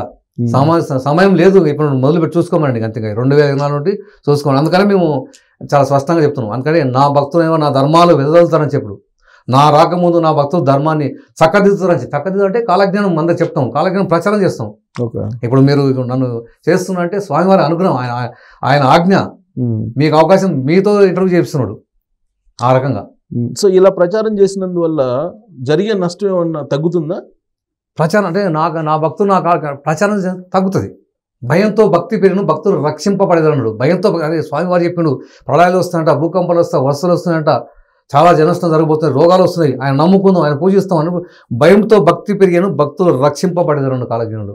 ఆ రకంగా అంటే ధర్మాన్ని చక్కగా అధర్మంగా ఉన్నవాడు భయపడతాడు. ఈ తప్పు చేయకూడదు, చేస్తే కానీ ప్రళయాలు సృష్టిలో మనకు భూమిన స్థానం లేదు మనం ఇప్పుడు, అప్పుడు భయంతో భక్తి పెరుగుతుంది. సో రక్షింపబడతారు. కాబట్టి ఏమంటే శతాపరాధాలు చేసినా ఈ క్షణమైనా ఎంతటి దుర్మార్గమైనా ఏ కులమైనా 100 పాపాలు చేసిన శరణం శరణం స్వామి శరణం బ్రహ్మేశ్వర వీరబ్రహ్మేంద్ర స్వామి శరణు కొడితే నేను కంటికి రెప్పలా కాపాడుతానని శపథం చేసి ఉన్నాడు. కాబట్టి ఈ క్షణమైనా తెలిసి కానీ తెలియక కానీ 100 పాపాలు చేసినా ఇప్పుడైనా శరణు కోరితే స్వామివారిని కోరితే రక్షించి తీరుతానని చెప్తున్నాడు. సో ఎక్కడ పుడతాను? నా కాలజ్ఞాన ప్రచారం చేసిన వారికి అన్న దానం కన్నా మిన్న యజ్ఞం ఫలితే కలిగాను అన్న కాలజ్ఞానుడు స్వామివారు. కాబట్టి ఆ రకంగా ఉంది అనమాట. ఎక్కడ పుడతారు అని చెప్పి కూడా కాలజ్ఞానంలో ఉంది. శంబల, మన హిమాలయ పర్వతం శంబల అనేది ఉన్నది, అక్కడ పుణ్యభూమి శంబల. శంబల గ్రామంలో స్వామివారు అవతరించడం జరిగింది కాలజ్ఞానం ప్రకారం. ఇప్పుడు ఉన్నారు అక్కడ శంబల. మామూలు మనసులకు స్వామివారు ఆయన 2030లో ఆనంద సంవత్సర పాల్గొన బహుళ సప్తమి శుక్రవారము మోహిని విషభాన మాకును మీకును దర్శనమయ్యేనుడు. అంటే ఈ ప్రళయాలు భూకంపాలు వరద సునామీ అంతా అయిపోయిన తర్వాత, జననష్టం అయిపోయిన తర్వాత పుణ్యాత్మల దైవభక్తులకు దర్శనం ఇవ్వబోతున్నాడు. వీరభోగ వసంతాలు ఉండే క్రమం ఏంటంటే ఆ విధంగా దర్శనమిస్తారన్నమాట. సో శంబలలో స్వామివారు అక్కడ నుండి స్వామివారు అంతా అంటే దుష్ట చేసిన ప్రారంభించి ప్రళయాలు సృష్టిస్తున్నాడు. కానీ ఇప్పుడు బ్రహ్మం గారు వీరబ్రహ్మేంద్ర స్వామి గారు అంటే ఇక్కడ చెప్తారు కదా కందిమల్లైపల్లి కందిమల్ల స్వామి సజీవ సమాధి అక్కడ స్వామివారు అక్కడ సజీవ సమాధి చెందిండు ఆ ధ్యానంలో ఉన్నాడు మళ్ళీ ఆ సమాధిని పెకిలించుకొని వస్తున్నాడు పికిలించుకుని శంబల్లో అంటే ఆల్రెడీ అంటే అవతారు ఆయన అన్ని అక్కడ అవతరించిన ఇప్పుడు ఉన్నా కానీ ఇక్కడ ఉన్నాడు అట్లా అవతరణ ప్రపంచం అందరికి దర్శనమిస్తాడు. సో ఇప్పుడు చాలా మంది స్వామీజీలు అని చెప్పి బ్రహ్మశ్రీలు అని చెప్పి పేర్లు పెట్టుకొని వస్తున్నారు కదా మరి వాళ్ళు బూటక స్వాములు వచ్చారయ్యా బూడిదల మహిమతో ఇచ్చారయ్యా బూడిదను ఇచ్చి బంగారం అదేమి మేము చెప్పండి అంట. అంటే మనం చూసిన కొత్త నేనే వీరభోగస్వామి నేనే కలికి అవుతానని నేనే విష్ణువని నా రాకమునికి అనేక మంది దొంగలు నా వీరభోగస్వామి చెప్పుకున్నారు నా భక్తులైన వారు నమ్మకుండేరు కాలజ్ఞానులు. కాబట్టి అందరూ వస్తారు రాసి అట్లా ఆయన అంత కాలజ్ఞానం అంతే రాసి చూపిస్తున్నాడు అంతే స్వామివారు రాసి అంత వస్తా చూపిస్తున్నాడు అంతే. సో ఇప్పుడు ఈ దొంగ స్వామీజీలు నమ్మొద్దు అని అంటారా? నమ్మొద్దు అంతే. అంటే ఈయన భక్తులు నమ్మకూడదు అంటారు ఆయన? ఈయన భక్తులు కాదు అంటే ఇలాంటి వాళ్ళు వస్తారు అని జాగ్రత్త ఉండని చెప్తున్నమాట అట్లా అనమాట. బాధ గురువులే కానీ బోధ గురువులు భక్తులకు బహు కష్టాలు వచ్చానా వీరబ్రహ్మమై నేను ఆ భయం మీకెలా భక్తితో నన్ను పూజ చెయ్యండి అంటారు. గురువులు అనేవారు బాధ గురువులు బోధ జ్ఞానం వైపు మళ్లించి జ్ఞానం వైపు తీసుకుపోయే గురువులు చాలా అరుదు. వీరబ్రహ్మ స్వామి నేను ఆ భయం మీకెందుకు నన్ను భక్తితో పూజ చేయండి అంటున్నాడు. నేను విశ్వగురు జగద్గురు నేను నన్ను పూజించండి అంటున్నాడు. సో గోదావరి కృష్ణ ఇటు ఎప్పుడు ఈ ఎక్కువ పొంగే అవకాశం? గోదావరికి 12 రోజులు అంటే వరదలు వస్తాయి నీళ్ళు లేకుండా ఎండిపోతుంది మళ్ళీ వరదలు వచ్చిన తర్వాత నీళ్ళు లేకుండా ఎండిపోతుంది మళ్ళీ అవకాశం ఎప్పుడైనా జరగచ్చు ఛాన్స్ ఏది ఏమైనా ఈ క్రోధినామ సంవత్సరం కొని ఆనందనామ సంవత్సరంలో ఇవి జరిగి తీరుతాయి అంటే దానికి 30 నెలల తర్వాత లేదు. 35 దర్శనమిస్తున్నాం 36లో కృతయుగధనము నల సంవత్సర ఆషాఢ శుద్ధ పౌర్ణమి సాంద్రశి అదే ఆషాఢ శుద్ధ పౌర్ణమి ధర్మకృతయుగమే అదే ధర్మకృతయుగం అంటే ధర్మం 4 పాదాలు వస్తుంది. ఈ కలియుగంలోనే కృతయుగ ధర్మం నడుస్తుంది. కలియుగంలోనే కృతయుగ ధర్మం 2034-36 నుండి 36 నల సంవత్సర ఆషాఢ శుద్ధ పౌర్ణమి ధర్మకృతయుగం అదే సాంద్ర సింధు వేదానికి మొదలు అంటున్నాడు. సో ఈ లోపు జరగాల్సిన జరిగిపోతాయి అవన్నీ జరిగిపోయిన తర్వాత అది కృతయుగం ధర్మం నడుస్తుంది అనమాట. ధర్మం 4 పాదాలు వస్తుంది. మంచి వర్షాలు మంచి పంటలు అందరూ ఆరోగ్యవంతులు ఉంటారు ఎవరికి ఏ సమస్య ఉండదు. ఇలాంటిది నీళ్ళు అమ్ముకోవడము అన్నాన్ని అమ్ముకోవడము ఇలాంటిది ఏది అవసరం దైవ పాలన మంచి అందరూ ఆరోగ్యం ఆ రకంగా జరగబోతుంది. సో మనకి కాలజ్ఞానంలో ఒక్కొక్క టెంపుల్ గురించి ఒక్కొక్క ప్రాసెస్ అని చెప్పారు కదా. అవును ఇప్పుడు శ్రీశైలం గురించి ఒకటి చెప్పారు. శ్రీశైలం మల్లికార్జున మనసుతో మాట్లాడుతున్నాడు ఆ విగ్రహాలన్నీ ఆడి పాడి డాన్స్ చేయబోతున్నాయని చెప్పాడు. తర్వాత కంచి కామాక్ష కన్నీరు పెట్టాను ఆమె మాట్లాడతాను చెప్పాడు ఆమె స్థనాల పాలు కడతాను చెప్పాడు. అట్లా ప్రతి కంచి కామాక్షమ్మ అల్లంపూరు జోగులాంబ అంట కన్నీరు కారణం ఆమె స్తనాపాలను జన్నవాడ కామాక్షమ్మ మనసుతో మాట్లాడిపోయాను అన్నాడు. ఇవన్నీ స్వామివారు చెప్పింది మనం స్పష్టంగా కాలజ్ఞంలో చెప్పి ఉన్నారు. అవన్నీ జరిగి తిరగబోతున్నాయి. అంటే దేవతలు చాలామంది విగ్రహారాధన చేయకూడదు విగ్రహాన పాపం అంటారు. విగ్రహాలు మాట్లాడుతూ డ్యాన్స్ చేసి మహిమలు చూపిస్తున్నాయి కానీ వాళ్ళు తెలియక ఇవన్నీ. సో విగ్రహాలు ఆకాశము ఎర్రనవును 6 మతములు ఒకట అన్ని మతాలు హిందూ ధర్మాన్ని సనాతన ధర్మాన్ని ఆచరిస్తాయి. ఇదే అక్కడిక్కడ తెచ్చిపోతే అప్పుడు ఆకాశం ఎర్రనవును 6 మతములు ఒక్కటవును లోకమందలి జనములంతా నీరు నిప్పున మునిగిపోయారు అన్నాడు కాలజ్ఞంలో. అప్పుడు తెలుసుకుంటారు అదే స్వామివారి మహిమలు ప్రపంచవ్యాప్తంగా తెలిసిపోతాయి. అప్పుడు అసలైన దేవుడు ఈయనని చెప్పేసి అందరూ సనాతన ధర్మాన్ని ఆచరిస్తారు.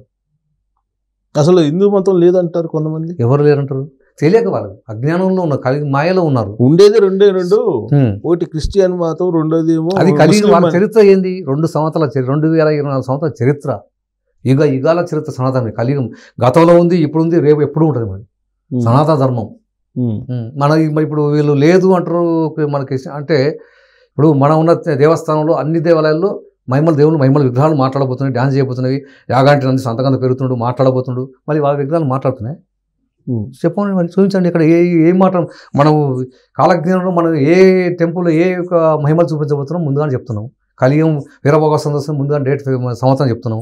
వాళ్ళు చెప్పండి మరి వాళ్ళు ఏం మహిమలు చెప్పండి చూపించండి మరి. అసలు పూర్వ జన్మాలు మళ్ళీ పుట్టడం సావడం అనేది ఉండదు అని చెప్తున్నా ఉన్నాయి మరి వచ్చే జన్మ కూడా గత జన్మ ఈ జన్మ ఉన్నాయి ఉన్న జన్మలు ఉన్నాయి అని సనాతన ధర్మం చెప్తుంది. అవును కానీ వాళ్ళు చెప్పేది ఏంటంటే క్రిస్టియన్స్ కానీ వాళ్ళ ధర్మం కాదు మన సనాతన ధర్మం మనది నుంచి కానీ వాళ్ళ ధర్మం మనకు అవసరం లేదు.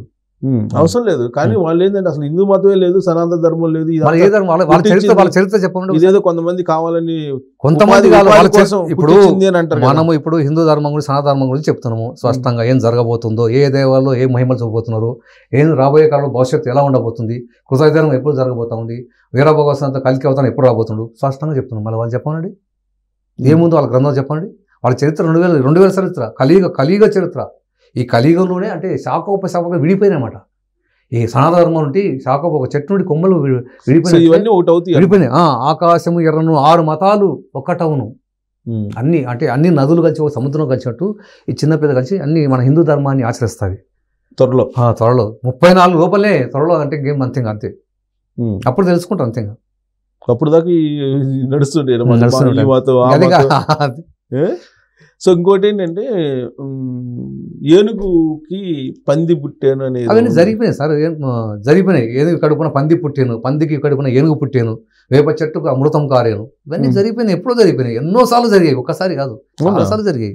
ఏది పందికి ఏనుగు, పంది పడుకున్న ఏనుగు, పంది కడుపున ఏనుగు పుట్టాను అంటే ఏనుగు ఆకారంలో కొమ్ముండి దంతాలుండి అవన్నీ మొత్తం చాలాసార్లు జరిగిపోయింది. మీరు గూగుల్లో సెర్చ్ చేయండి, చాలాసార్లు జరిగింది. గోవు విషయంలో కూడా చెప్పినట్లు ఆవు కడుపున మనుషుడు పుట్టినాడు, మనసుతో తర్కవాదం చేసేవాడు కాలజ్ఞుడు. అది జరిగిందా? జరుగుతుంది, జరగవలసింది, భవిష్యత్తు వాక్యం జరిగి తీరుతుంది. ఇది ఆవు కడుపున మనిషి పుట్టాడు, మనసుతో తర్కవాదం చేస్తాడు. ఇది ఆవా పుట్టినట్టు మనిషి ఎట్లా. సో ఇవన్నీ జరగవలసిన భవిష్యత్తు వాక్యాలు ఇవన్నీ 34 లోపు జరుగుతాయి. ఇవన్నీ సందేహం లేదు, అందులో ఏం మాత్రం డౌట్ పడాల్సిన అవసరం లేదు. అందుకని మనము స్పష్టంగా చెప్పడం జరిగింది. కలియుగానికి వీళ్ళు కీర్తిశకానికి 44 చాలామంది కలియుగం ప్రమాణం 4,32,000 సంవత్సరాలు, ఇప్పుడు జరుగుతుంది 5,000 సంవత్సరాలు. ఇప్పుడే ఇక్కడ వస్తాడు, ఇంకా చాలా ఉంది. వీరభోగవసంత ఇప్పుడు కలియుగం అంతం చాలా ఉంది, ఇప్పుడే వస్తున్నా చెప్తున్నా చాలా మంది తెలియదు. అవును, చాలా మంది అదే చెప్తారు, తెలియదు, చాలా ఉంది తెలియదు. 5,000 సంవత్సరాలు నేను వస్తున్నా అవతారం ఇచ్చిండు, గంట కొట్టి మనం గంట వాయి చెప్పగలం. సో ఇప్పుడు ఇక రాబోయే రోజుల్లో ఇక ఈ ఎన్నికలు, పరిపాలకులు, పాలకులు ఇవన్నీ ఉండవు. 29 లాస్ట్ ఎండింగ్. 29 అంటే మనకి ఇప్పుడు 29 ఎలక్షన్ జరిగితే 29 మళ్ళీ ఎప్పుడు నెక్స్ట్ ఇయర్లో ఉంటుంది. 29 లాస్ట్ ఇయర్ అంతే. 32, 34 మళ్ళీ ఎలక్షన్ అనేది ఉంటుంది. అయితే 29 లాస్ట్ అనుకోండి. అంటే 4 సంవత్సరాలు 5 సంవత్సరాలు అధికారం ఉంటుంది. 29 లెక్కేసి 5 సంవత్సరాలు ఎంత అవుతుంది, 33 వరకు ఉంటారు అధికారం. 30 ఇంకా తర్వాత నరేంద్ర మోడీ గారు చాలా సందర్భాల్లో నేను దేవుడితో మాట్లాడతానని చెప్పేసి అంటున్నాను. ఆయన దైవ స్వరూపం అనేది ఆయన ఫీలింగ్ కూడా అప్పుడప్పుడు వ్యక్తం చేస్తున్నారు. ఉండొచ్చు. అదేమన్నా కాలజ్ఞానంలో చెప్పారా నరేంద్ర మోడీ? ఇదేమన్నా ఏం లేదు, కాలజ్ఞానం ఏం లేదు. ఆయన అదే దేవుడితో మాట్లాడని చెప్తుంటాడు. ఉండొచ్చు, మాట్లాడుండొచ్చు. సో ఆయనే పర్మనెంట్ రూల్ చేయటం. పర్మనెంట్ రూల్ అని నేను చెప్తాను. 2014 ఎండ్ అయిపోయిన తర్వాత పర్మనెంట్ రూల్ అంటే భక్తిపరంగా ఉన్న వరకు ఆ స్వామి దైవపాలన జరగబోతా ఉంది. ఇంకా వీరభోగవసంతలు వచ్చి ప్రపంచం 7 దీవులు ఏకచక్రం వెళ్తాను బ్రహ్మాండం అంత అంటాడు. ఇంకా పర్మనెంట్ రూల్ ఎలా అవుతుంది? 29 లాస్ట్ ఎలక్షన్, 34 వరకు అధికారులు ఉంటారు. తర్వాత ఇంకా ఈ రాజకీయ నాయకులతో అవసరమే లేదు. ఏమొస్తుంది? దైవమే పాలిస్తుంది. దైవమే వచ్చి భూమికి వచ్చినప్పుడు వీళ్ళతో అవసరమే ఉంది. అంటే ఆయన ఏమంటాడంటే దైవంతో సంభూతుడు అనుకుంటున్నాడు కదా ఆయన. అవును, సంభూతుడు అయితే వీరభోగవసంతరాయలు గారి రూపంలో తనే ఉన్నాడని. వీరభోగవసంతరాలు నరేంద్ర మోడీ అంటారా మీరు? నేను ఆ మాట ఆయన అప్పుడప్పుడు దైవంతో సంభూతుడే అంటారు. ఇప్పుడు ఆయన భక్తులు ఏమంటారు, కొంతమంది అన్ని రూపాలు ఆయనేనని చెప్తుంటారు. ఆయన భక్తులు ఎవరి భక్తులు? మోడీ భక్తులు. మోడీకి భక్తులు, భగవంతుడు భక్తులు ఉన్నారు కదా మోడీకి. అయ్యో లేదు, మీరు అనుకో రాజకీయ అభిమానులు ఉండొచ్చు. ఆయన గౌరవించే వ్యక్తి ప్రధానమంత్రిగా ఉన్నాడు కాబట్టి ఆయనకు అభిమానులు ఉండొచ్చు, చేయొచ్చు. కానీ ఆయనకే కదా అభిమానులు అందరూ ఉంటారు. భగవంతునికి భక్తులు ఉంటారు కానీ మనిషికి భక్తులు ఎలా ఉంటారు? ఆయన అటు భావిస్తున్నాడు భగవంతుడు. సో ఆయన నరేంద్ర మోడీ ఈ మన బండి సంజయ్ అన్నారు కండి నా దేవుడు అని, వాళ్ళ అభిమానంతో అంటున్నారు. దేవుడు అంటే దేవుడు కాదు కదా చెప్పేది అదే. ఇప్పుడు ఆయనది కొంతమంది దేవుడు, వాళ్ళు దేవుని రూపంలో చూసుకుంటున్నారు ఆయన అంతే, ఆ రకంగా అట్లా అన్నమాట. సో ఇంకా ప్రత్యేకమైనటువంటి ఇప్పటి వరకు మీరు ఎక్కడ బయట పెట్టినటువంటి మార్పులు ఏం జరగబోతున్నాయి రాబోయే రోజుల్లో భారతదేశంలో ప్రత్యేకించి?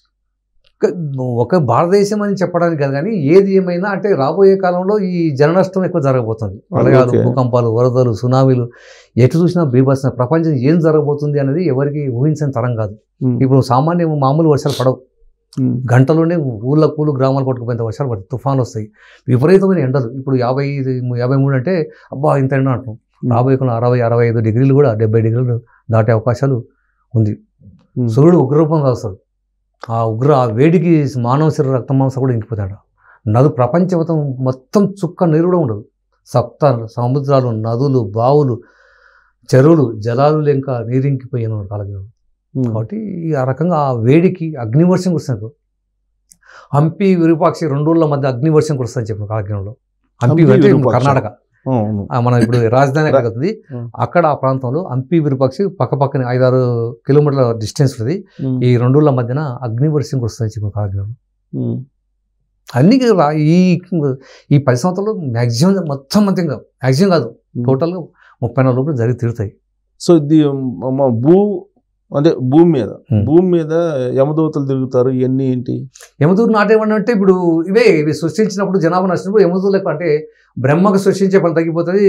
యమదూతలకు పనిభారం అయ్యేనాడు. పనిభారం అంటే చనిపోయే సంఖ్య పెరిగిపోతుంది, లక్షల కోట్లలో ఉంటుంది. యమదూతే వారి తక్కువ తగ్గిపోతుంది. బ్రహ్మదేవుని అంటే ఆయన సృష్టికర్త, సృష్టించే వారికి పని తగ్గిపోయి లేక పనిభారం కలిగి ఉంటాడు. వాళ్ళకి యమునికి ఏమో పనిభారం ఎక్కువవుతుంది. అంటే నశించిపోయేవారు, చనిపోయేవారి సంఖ్య కోట్లలో ఉంటుంది. అంటే శివదూతలు కనపడరా? యమదూతలు అంటే ఇప్పుడు శివదూతలు కనపడరా? అది. సో యమదూతలు అంటే కరాళ నృత్యం చేస్తారన్నమాట. ఇంకా చావు నృత్యం చేస్తుంది అంటారు రాబోయే రోజుల్లో. చచ్చిన వాడికి ఏడ్చేవాడు లేకపోయారు కాలజ్ఞుడు. అంటే ప్రళయాలు, భూకంపాలు, వరదలు, సునామీలు, వైరస్ వచ్చినప్పుడు అందరూ ఊళ్ళు గ్రామాలు కొట్టుకుపోతే చచ్చిపోయిన వాడికి ఏడ్చేవాడు కూడా ఉన్నాడు. అంటే ఊళ్ళు మునిగిపోయినప్పుడు ఒక ఫ్యామిలీ ఉంది, కొన్ని ఊరు ఉంది, ఆ ఊరు మొత్తం మునిగిపోయినప్పుడు మొన్న జరిగిన న్యూపిగినాలో తర్వాత కొండ చెరువులు పడి ఒక గ్రామం మొత్తం 2000 మంది చచ్చిపోయారు. చచ్చిపోయినప్పుడు వాళ్ళ బంధువులు కానీ, ఫ్రెండ్స్, స్నేహితులు కానీ, పక్క వాళ్ళు కానీ ఏడ్చడానికి లేరు. చచ్చిన వాడికి ఏడ్చేవాడు లేకపోయాడు. ఒక గోతికి పట్టనంత మందిని పూర్తి చేయరన్నాడు. మనకు సునామీ వచ్చినప్పుడు చాలామంది లక్షల్లో చనిపోయినప్పుడు ఏం చేసినట్టే ట్రాక్టర్లు తీసుకొచ్చి పెద్ద జేసీబీలు తవ్వి ఒక గోతికి పట్టనంత 500 మంది 200 మంది పూడ్చడం జరిగింది. ఈవెన్ మనకు కరోనా టైంలో కూడా అదే జరిగింది. ట్రాక్టర్తో తీసుకుపోయి జేసీబీలు తవ్వి అలా పూడ్చిపెట్టడం జరిగింది. ఒక గోతికి పట్టనంత మందిని పూడ్చారు. ఆయన చెప్పిన అక్షర సత్యంగా జరుగుతూనే ఉన్నాయి. ఇప్పుడు డాక్టర్ల గురించి ఏం చెప్పారు రాబోయే రోజుల్లో? వైద్య నిపుణులు ఇలా లేని వాదులు పెంచి పెద్ద మొత్తంలో డబ్బు గుంజేరైనాడు. మనం చూస్తున్నాం. చిన్నదానికి అవసరం ఉన్నా, ఏదైనా కడుపు వచ్చింది, జ్వరం వచ్చింది, ఏదైనా వస్తే అన్ని ఎక్స్రేలు తీయాలి, అవి తీయాలి, మొత్తం లేని అన్ని రకాల టెస్ట్ చేసి లక్షల్లో గుంస్తుంది. ఇప్పుడు మనం కరోనా వచ్చినప్పుడు చిన్న వైరస్, అది చిన్నది ఒక టాబ్లెట్ వేసుకుంటే పోయేదానికి లక్షల కోట్లు కూడా వసూలు చేసిన సందర్భాలు ఉన్నాయి. పేపర్లో, టీవీలో చదవడం జరిగింది. మనం అంటే చిన్నదానికి ఒక టాబ్లెట్ వేసుకుపోయేదానికి వైరస్ను వాళ్ళు ట్రీట్మెంట్ చేసి అక్కడ పెట్టుకొని ఆఖరికి చనిపోయిన శవానికి కూడా డబ్బులు గుంజారు. వైద్య నిపుణులు ఇలా లేని వాదులను పెంచి ఉన్నట్లు పెద్ద మొత్తంలో డబ్బు గుంజేరైనాడు. అంటే అందరూ అలా ఉండరని కాదు, ఈ సమాజంలో జరుగుతుంది, కలియుగంలో చాలా ఆ విధంగా చేస్తున్నారు. ఇప్పుడు ఈ కుబేర్ల గురించి ఏం చెప్పారు కాలజ్ఞానంలో? కొంతమంది బాగా డబ్బున్న వాళ్ళే కొంతమందే ఉంటున్నారు కదా. అవును, వాళ్ళ గురించి ఇక ధనవంతులు అంటే ఇప్పుడు కుబేర్ల గురించి బీద ధనవంతుడు ఒక్కడే రోజు కూడా రాబోతుంది. ఇప్పుడు వీళ్ళంతా ఏదో డబ్బులు కోట్లు సంపాదించుకొని దేనికి ఏం చేసుకుంటుంది? మనిషికి ఎంత కావాలో అంతవరకు, కానీ 100 కోట్లు 1000 కోట్లు స్కాములు కుంభకోణం వేసి అది మరి దేనికి ఉపయోగపడకుండా వాళ్ళ దగ్గర ఉంటుంది, దానివల్ల ఉపయోగం లేదు. సో రాబోయేటువంటి రోజుల్లో ఇప్పుడు ఆంధ్రప్రదేశ్, తెలంగాణ చూసుకుంటే ఆంధ్రప్రదేశ్కు చాలా ఉపద్రవాలు జరిగే అవకాశాలు చాలా ఎక్కువగా ఉన్నాయి. ఎందుకంటే స్వామివారి కాలజ్ఞంలో అనేక సార్లు స్పష్టంగా ఏ ఏరియాలో ఉపద్రవాలు వస్తాయి, ఆ ఏరియాలో ఎక్కువగా అంటే తినే తిండి లేకుండా బియ్యం ధర చాలా పెరుగుతాయి. కాబట్టి ఈ ముందుగానే అంటే ఇప్పుడు ఆంధ్రప్రదేశ్ ప్రభుత్వం వారు, ఈ రాష్ట్ర ప్రభుత్వం వారు ముందుగా ఆలోచించి ఆహార ధాన్యాలను అంటే సురక్షిత ప్రాంతాలలో నిల్వ చేసుకోవడం ఉత్తమం. ఏది ఎన్ని చెప్పినా, ఎన్ని జాగ్రత్తలు తీసుకున్నా జరిగి తీరుతాయి, అందులో అనుమానం లేదు. మనం చెప్పాడు కదని చెప్పేసి ఆహారాన్ని నిల్వ చేసుకొని మన ప్రక్క రాష్ట్రంలో ఆడబెట్టుకున్నా కానీ అది రూపాయికి చిట్టడి అవి జరిగి తీరాల్సిందే. ఎన్ని చెప్పినా, ఎన్ని చేసినా ఆ కాలజ్ఞానానికి జరిగి తీరుతుంది, అందులో సందేహం ఏమాత్రం లేనేలేదు.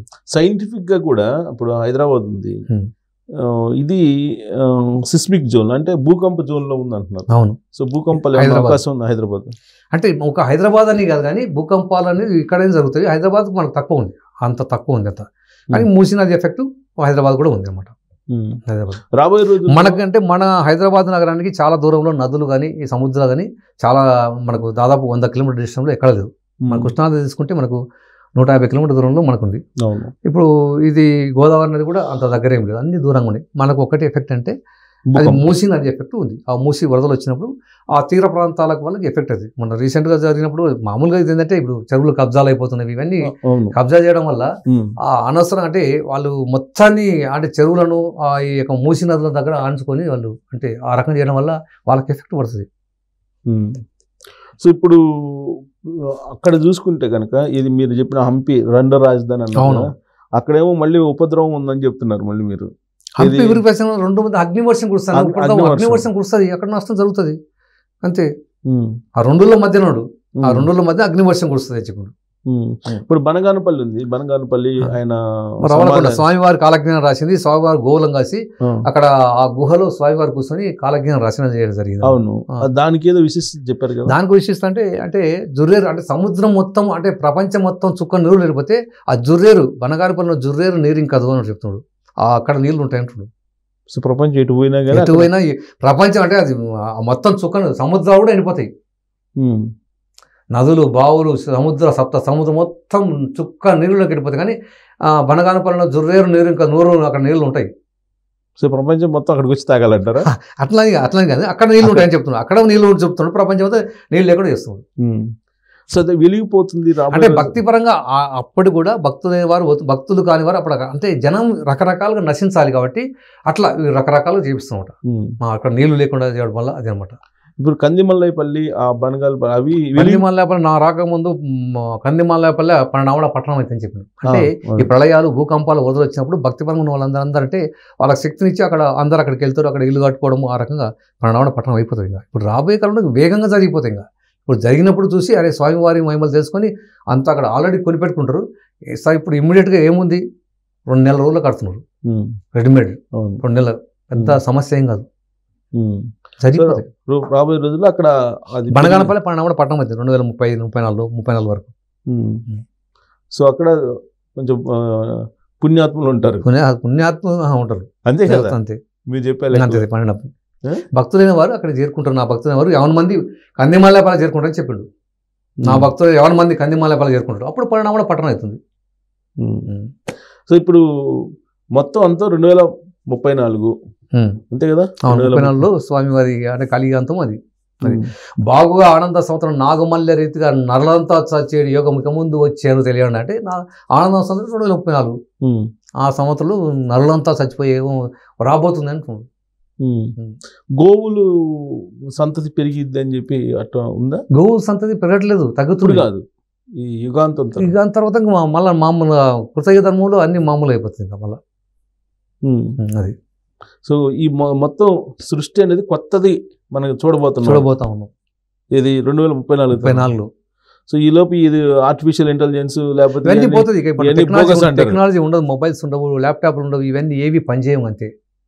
పనిచేయదు అంతే, ఇంకా స్తంభించిపోతాయి అంతే. ఇంకా టెక్నాలజీ ఏమి ఉండదు, శాటిలైట్ ఇవన్నీ ఏం పనిచేయదు, టీవీలు, రేడియోలు ఇవన్నీ ఏమి ఉండదు, మొబైల్స్ కూడా ఏం పనిచేయవు. ఈ సినిమాలో లాగా మొత్తం స్తంభించిపోతుంది ఒక్కసారిగా అంతే, మొత్తం మళ్ళీ ఫ్రెష్గా వస్తుంది అంతే, ఫ్రెష్గా అంతే. ఇంకా కాలజ్ఞానంలో 6 ఏళ్ల పాపకు ఒక మగబిడ్డ పుట్టినడు, 6 సంవత్సరాల పాపకు మగబిడ్డ పుట్టడం అనేది అసంభవం. అంటే ఇప్పుడు అంటే సృష్టికి విరుద్ధమైన కూడా నేనేందో నాకు మహిమేందో చూడంటాడు. మామూలుగా అయితే ఆ 12 సంవత్సరాలు 14 సంవత్సరాలు ఆమె పెద్ద మనిషి కావడము, తర్వాత 20 సంవత్సరాలు పెళ్ళి అయితేనే పిల్లలు పుట్ట జరుగుతుంది. 6 సంవత్సరాల పాప అనేది అది మన సృష్టి ధర్మానికి విరుద్ధమైన మహిమను కూడా చూపిస్తున్నాడు. నేనేందో నా మహిమేందో నా తమాషను చూడని ఆయన చూపిస్తున్నాడు. ఇప్పుడు ఆవు కడుపున మనిషి పుట్టిన అనేది విరుద్ధమైనది. ఆవు కట్టిన మనిషి పుట్టడం ఏంది? అలాంటివి కూడా అంటే రాసి మహిమ చూపిస్తున్నాడు. పంది కడుపున ఏనుగు పుట్టేను అన్నాడు. పంది ఏ సైజులో ఉంటుంది, ఏది ఏనుగు ఏ సైజులో ఉంటుంది, అవి రెండు కలిసే అవకాశమే లేదు. మరి పంది కడుపున ఏనుగు పుట్టిందంటే అట్లా చూపిస్తున్నట్టు ఆ మహిమను ఆ విధంగా అనమాట, సృష్టికి విధంగా. సో హంపీలో హనుమాన్ ఆంజనేయ స్వామి అలిసి మూలిగైనా ఆ మూలుగు విన్నవారు నీలిగి చచ్చేరాయన్న కాలజ్ఞుడు. ఆ హంపీలో ఆంజనేయ స్వామి మూలిగితే ఆ మూలుగు విన్నవారు నీళ్ళు చచ్చిపోతారంట. అది భవిష్యత్తు వాక్యం అట్లా రాసిన స్వామివారు, అట్లా రాసి యాగంటి నందిస్తాడు అంటే ఆ మహిమలు చూపబోతున్నారు. ఆంజనేయ స్వామి 7 ప్రమాణం అంతా హైట్ పెరుగుతాడట. ఆ రకంగా అంటే ఆ రకంగా మహిమలు ఒక్కొక్క దేవుంది ఒక మహిమ చూపిస్తున్నట్ల. అందరి జాతకాలు అంటే నది నర్దన పుట్టుక తెలుసు, సప్త సముద్రం పుట్టుక తెలుసు, నా పుట్టుక నామ తెలుసు, అందరి దేవతల పుట్టుక తెలుసు, నా పుట్టుక నా మహిమ ఏ దేవుడు ఎరగడు, అందరికి నేనే సమానం, నాకు సమానమైన దేవుడు, నాకు మించిన దేవుడు అంటున్నాడు. కాబట్టి కాలజ్ఞానం రాసిండు, నాకు సమానమైన దేవుడు లేడు, నాకు మించినోడు ఎక్కడ ఉందా. అందరి పుట్టుపర్వతాలు తెలుసు, నా సప్త సముద్రం పుట్టు తెలుసు, నది నదుల పుట్టు తెలుసు, నా పుట్టుక నా మహిమ ఏ దేవుడు ఎరగడు. పల్నాడుది కూడా మెన్షన్ చేశారు. పల్నాడుది ఏంటి? బాటసార్లు వచ్చి పల్నాటి అది భవిష్యత్తు వాక్యం. పల్నాటిది అనేది వాట్సాప్లో వచ్చి అంటే పశ్చాకాంత నలవదన అని భవిష్యత్తు వాక్యం అది. సో ఈశాన్యం నుంచి విషపు ఈశాన్య అది జరిగిపోయిన వాక్యం. ఈశాన్యం విషగాలి వచ్చి విపరీతంగా చచ్చేరుమా, కొరంకన జబ్బు 1,000,000 మందికి తగిలి కోడిలా తూలి చచ్చేరుమా అనేది ఆల్రెడీ ఇది జరిగిపోయింది. మళ్ళీ ఇలాంటి అవకాశం మళ్ళీ ఈ కరోనా లాంటి కొత్త కొత్త వైరస్లు వస్తాయి. కోట్ల కొలది అనేది నశిస్తారు ఈ వైరస్లో. 360 రోగాలు మళ్ళీ విజృంభిస్తూనే ఉంటాయి. ఈశాన్యం కాదు కొత్త కొత్త వైరస్ 360 రోగాలు ఉన్నాడు. రోగాలు ఘనమయ్యాను మందు పారకపోయాను కాలజ్ఞానంలో. అంటే ఎటువంటివి దైవాధ్యానం కన్నా మించింది లేదయ్యా. అనంత శక్తులు అందులో ఉన్నవి. అష్ట కష్టములకు కఠిన రోగములకు దివ్య విషయం అని నమ్మండి అయ్యా అంటున్నాడు. ఏ కష్టం ప్రతి కష్టానికి కూడా ఇదే దైవాధ్యానం మించింది లేదు, దానికి ఏ మందు అవసరం లేదు అంటున్నాడు. పుట్టెడు గాజులు పగిలిపోయాను, 12 పుట్ల గాజులు పగిలిను, మొలపాడు రక్తం పారెను, పృథ్వీలో దైవమే లేదన్న వారు ఒడ్లపట్టు వాళ్ళని రసించిపోతారని చెప్పి. ఇప్పుడు దైవం లేదని చాలామంది సభలు సమావేశాలు మీటింగ్లు పెట్టుకొని దేవుడు ఎక్కడున్నాడు, దేవుడు ఉంటే చూపించండి, బ్రహ్మంగారు వీరభద్ర స్వామి దేవుడే కాదు ఆయన ఊహించుండు. ఊహించితే ఇవన్నీ జరుగుతాయి. కాబట్టి ఇకపై అటు దేవుడు లేడు అన్న వారికి భూమిన స్థానం అయిపోయింది. ఒడ్లపొట్టు రాలిన కుప్పలు కుప్పలుగా రాలిపోతారు. నా మహిమ తెలియని ద్రోహి మందలు చీమల పుట్టలు చెదల పుట్టలు మడిసినట్టు మడిచేరు అన్నాడు. జరగబోతుంది కానీ ఇన్ని మహిమలు సృష్టికి విరుద్ధమైన ఎన్నో చూపించాడు, ఎన్నో రాశాడు, జరిగిన కళ్ళ ముందు జరుగుతున్నా కానీ తెలుసుకోలేకపోతున్నాం. అంటే కలిమాయి ఆవరించింది. నశించిపోయేటి బుద్ధులే పుట్టిన నాస్తికవాదులు అయిపోయారన్న. అంతు తెలవని కరువు వచ్చినాయా, మసిపాత మాడక అమ్మేరయ్యా. అంటే మసిగుడ్డ వంటి వస్త్రాలు కూడా డబ్బులకు అమ్ముతారు. ఆ రోజు రాబోతా ఉన్నాయి అన్నమాట. సో అంతులేని కరువు వస్తుంది. కరువు అనేది చాలా కరువులు అనమాట. ఆ కరువు చెప్పని కరువు రాబోతా ఉంది. సో రేపల్లెలో ఈత చెట్టు అంటే ఈ ఈత చెట్టు ఒకటి పగలెల్లా నిల్చుండి రాత్రులు పడిండేను. ఇది జరిగిపోయింది 2016లో జరిగింది. అది మొదలుకొని 2016 మొదలుకొని 8 సంవత్సరాల కంటే క్రోధినామ సంవత్సరం 2016, 8, 2024 క్రోధినామ సంవత్సరం మొదలుకొని ఉత్పాతాలు పెరిగిపోతాయని చెప్పిన కాలజ్ఞుడు ఆయన చెప్పిన కంటే 2016లో జరిగింది. అనేక ఛానళ్ళ వల్ల వచ్చి అక్కడ జరిగిందన్నమాట. అంటే ఒకరోజు ఏం చేశాడు, ఆ కొండమంజలు అనే ఒక గ్రామంలో సుబ్బారావు అనే రైతు ఆయన పొలం దగ్గరకు పోయి అక్కడ దాని బైక్ మీద పోయి ఆ వాహనం అక్కడ 2 బైక్ను అక్కడ పెట్టిండు. ఆ చెట్టు కింద పెడితే పోయి పొలం పనులు చూసుకొని సాయంత్రం వచ్చిండు. సాయంత్రం వస్తే ఆ ఈత చెట్టు ఎక్కడ ఏమైందంటే ఆ బైక్ను పడింది. సరేలే ఏదో అనుకోడు వరిపోయిందని ఆ బైక్ అది చెట్టును పక్కని బైక్ తీసుకొని వచ్చేసిండు. వచ్చేసి నార్మల్గా పోయాడు. మళ్ళీ మరుసటి రోజు మార్నింగ్ మళ్ళీ యథావిధిగా పొలానికి వెళ్ళి బావి దగ్గరకు పోయి చూస్తే ఆ చెట్టు పడుకున్న చెట్టు నిలబడి ఉంది. ఆయనకి అర్థం కాలేదు అని చెప్పేసి అక్కడ చెట్టు బైక్ని మళ్ళీ అక్కడ ఆపేసి ఆ చెట్టు కింద పెట్టి మళ్ళీ సాయంత్రం చూస్తే మళ్ళీ బైక్ ఆ చెట్టు పడుకొని ఉంది. అంటే అర్థమైంది అంటే ఈ ఈత చెట్టు కూడా మనసులాగానే పగలెల్లా నిలబడి రాత్రి పడుకుంటుంది. ఈ విషయాన్ని గ్రామాల్లో చెప్తే గ్రామాల్లో వచ్చి చూస్తే మొత్తం అంతా తడ్డోపతండాలు రావడం వల్ల అన్ని ఛానల్ తెలిసిపోయి ఏం జరుగుతుందని చెప్పేసి అన్ని ఛానల్ వాళ్ళు వచ్చేసి అక్కడ కెమెరాలో పెట్టి చూస్తే ప్రతిరోజు మార్నింగ్ నిలవడము, రాత్రి కాగానే సాయంత్రం కానీ పడుకోవడం జరిగింది. అదే విషయం కాలజ్ఞానం చెప్పిండు. అంటే ఒక చెట్టు ఈత చెట్టు ఒకటి పగలేళ్ళ నుంచి రాత్రి 12 అన్నాడు. 2016లో జరిగింది. అన్ని ఛానల్లో వచ్చింది. అక్కడ ఈత చెట్టుకు పూజలు చేశారు. పూజ చేసి టెంకాయలు కొట్టి అక్కడ విభూది మొత్తం పసుపు కుంకుమ చల్లి అక్కడ చేయడం జరిగింది. అన్ని ఛానల్లో ఎంతోమంది గ్రామాల నుండి తల్లి లక్షల మంది తల్లులు వచ్చి చూడడం జరిగింది. అది 2016 మొదలుకొని 8 సంవత్సరాలకు అంటే 8 సంవత్సరాలు 9వ సంవత్సరం ఉత్పాతాలు పెరిగిపోతాయి. 2004 ఉత్పాతాలు పెరుగుతాయి కాలజ్ఞానం స్పష్టంగా చెప్పింది. ఆ విధంగానే జరుగుతుంది ఇప్పుడు. వేప చెట్టుకు అమృతం కారేను అంటే మామూలుగా ఈత చెట్లకు తాడి చెట్లకు అమృతం కాస్తుంది. వేప చెట్టు కాబట్టి వేప చెట్టుకు అమృతం కారణం అనేది అనేక సార్లు జరిగింది. ఎన్నో 100 సార్లు జరిగినది. అమృతం అంటే వేప చెట్టు అమృతం కారణం జరిగింది అనమాట. తెల్లని పాల వంటి ద్రవం కారణం జరిగింది. అంటే అమృతం అంటే మనం వేరే అనుకుంటాం కదా, అసలు ఆయన అమృతమే అని చెప్పిండు ఆ కాలజ్ఞంలో. అంటే ఆ అమృతం ఆ వేప చెట్టు అమృతం. వేప చెట్టు అంటే లక్ష్మీదేవి స్వరూపం కాబట్టి ఆ చెట్టు నుండి అమృతం లాంటి ద్రవం లాంటి కారణం అనేక సార్లు జరిగింది. చాలాసార్లు జరిగింది. మేషరాశిలో శని ప్రవేశం. మేషరాశిలో శని ప్రవేశం అయితే మేలు కొందరికి జరిగేనిమా, దోషకారుల దూలైపోయే ధూమకేతులు ముంతబట్టేను మనడు. అంటే మేలు కొందరి పుణ్యాత్మ దైవతం మంచి జరగబోతుంది. ధర్మానికి వ్యతిరేకంగా ఉన్న వాళ్ళు, ధర్మ విరుద్ధంగా ఉన్న వారికి మట్టిలో కలిసిపోతారు. అది 2020 మొదలుకొని జరగబోతుంది. ఇప్పుడు ప్రస్తుతము మనకు శని కుంభరాశిలో ఉంటాడు. ఒక్కొక్క రాశిలో శని భగవానుడు 2.5 సంవత్సరాలు ఉంటాడు. అంటే ఈ 12 రాశి తిరగడానికి 30 సంవత్సరాలు కలపడుతుంది. ఇప్పుడు కుంభరాశి నుండి మీనరాశిలోకి వెళ్ళిపోతారు. మీనరాశి నుండి కుంభరాశి మరి మేషరాశికి ప్రవేశించాలంటే 2019 జూన్లో అప్పుడు మేషరాశికి ప్రవేశించబోతుండు. అప్పుడు ఇవి జరగబోతా ఉంది అన్నమాట. 2020 నుండి జూన్ నుండి జరిగే అవకాశాలు ఉన్నాయి. జరుగుతాయి అవకాశాలు, జరిగి తీరుతుంది. ఓకే. ఇది ముండమోపిల్ల ముత్తైదుగా అంటే ఇప్పుడు చేస్తున్నాము. అంటే భర్త చనిపోయిన తర్వాత మళ్ళీ మరణ వివాహాలు చేసుకుంటున్నారు. ముత్తైదు తర్వాతనే మనం చూసుకుంటున్నాం. చనిపోయిన తర్వాత మళ్ళీ సంవత్సరానికి 2 సంవత్సరాలకు 6 నెలలకే వాళ్ళు పెళ్లి చేసుకుంటున్నారు. అంతే. పెళ్లి అయినంత వరకు వాళ్ళు భర్త చనిపోతే మళ్ళీ 2వ వివాహం చేసుకుంటారు, 3 సార్లు వివాహం చేసుకుంటారు. వివాహమైన సంవత్సరానికి విడాకులు ఇచ్చారు. ఇప్పుడు చూస్తున్నాము వివాహమైన సంవత్సరం 1 సంవత్సరం 2 సంవత్సరాలకే విడాకులు తీసుకున్న సంఖ్య పెరిగిపోతుంది. సంవత్సరం కూడా కలిసి ఉండట్లేదు. ఎవరికి వారికి ఏమవుతారు. ఇద్దరు భార్య భర్తలు ఉద్యోగాలు చేస్తున్నారు కాబట్టి ఎవరికి వాళ్ళే మార్నింగ్ ఈవినింగ్ వాళ్ళు పోతున్నారు. 2 డ్యూటీ. భర్త నైట్ డ్యూటీ చేస్తుంటే భార్యను మార్నింగ్ డ్యూటీ. కాబట్టి భార్య భర్త కలిసే అవకాశం లేదు. అట్లా సాఫ్ట్వేర్ కంపెనీలు వచ్చిన తర్వాత జాబులు ఎక్కువైపోయినాయి. లేడీస్ కూడా నైట్ టైం డ్యూటీ చేస్తున్నారు. కాబట్టి ఇద్దరు ఎవరికి వాళ్ళే అన్నట్లు సంవత్సరంగా ఎవరికి నచ్చక విడాకులు తీసుకుంటున్నారు. ఇవి చాలా మంది విడాకుల సంఖ్య కోట్లకు వస్తుంది. అయిపోయింది ఎక్కువ విడాకులు ఎక్కువైపోయింది. మన ప్రముఖులు కూడా చాలా మంది పెళ్లి చేసుకుని 6 నెలలకు సంవత్సరానికి విడాకులు తీసుకుంటారు. రాజకీయ నాయకులు చూస్తుంటే వీళ్ళు మన సినిమా యాక్టర్లు పెళ్లి చేసుకుంటారు, 3, 4 చేసుకుంటారు. సంవత్సరం 2 సంవత్సరాలు కూడా కలిసి ఉండట్లేదు. అట్లా. సో ఇప్పుడు యాదగిరి ఏటి జలచరములన్నీ బాగుగా భువి పలికి ఉంది. అది భవిష్యత్ వాక్యం, అది జరగవలసి ఉంది. సో కుమారస్వామి వాక్యులకి అది ఇవన్నీ భవిష్యత్ వాక్యాలు. సో చీకటి గమ్మిద్ది, అమావాస్య రోజు పౌర్ణమి వస్తుంది, అది కూడా భవిష్యత్ వాక్యం. అంటే అమావాస్య రోజు చంద్రుడు, అమావాస్య రోజు అంటే అమావాస్య చిమ్మ చీకటి ఉండాల్సినప్పుడు చంద్రుడు వస్తాడు అనమాట.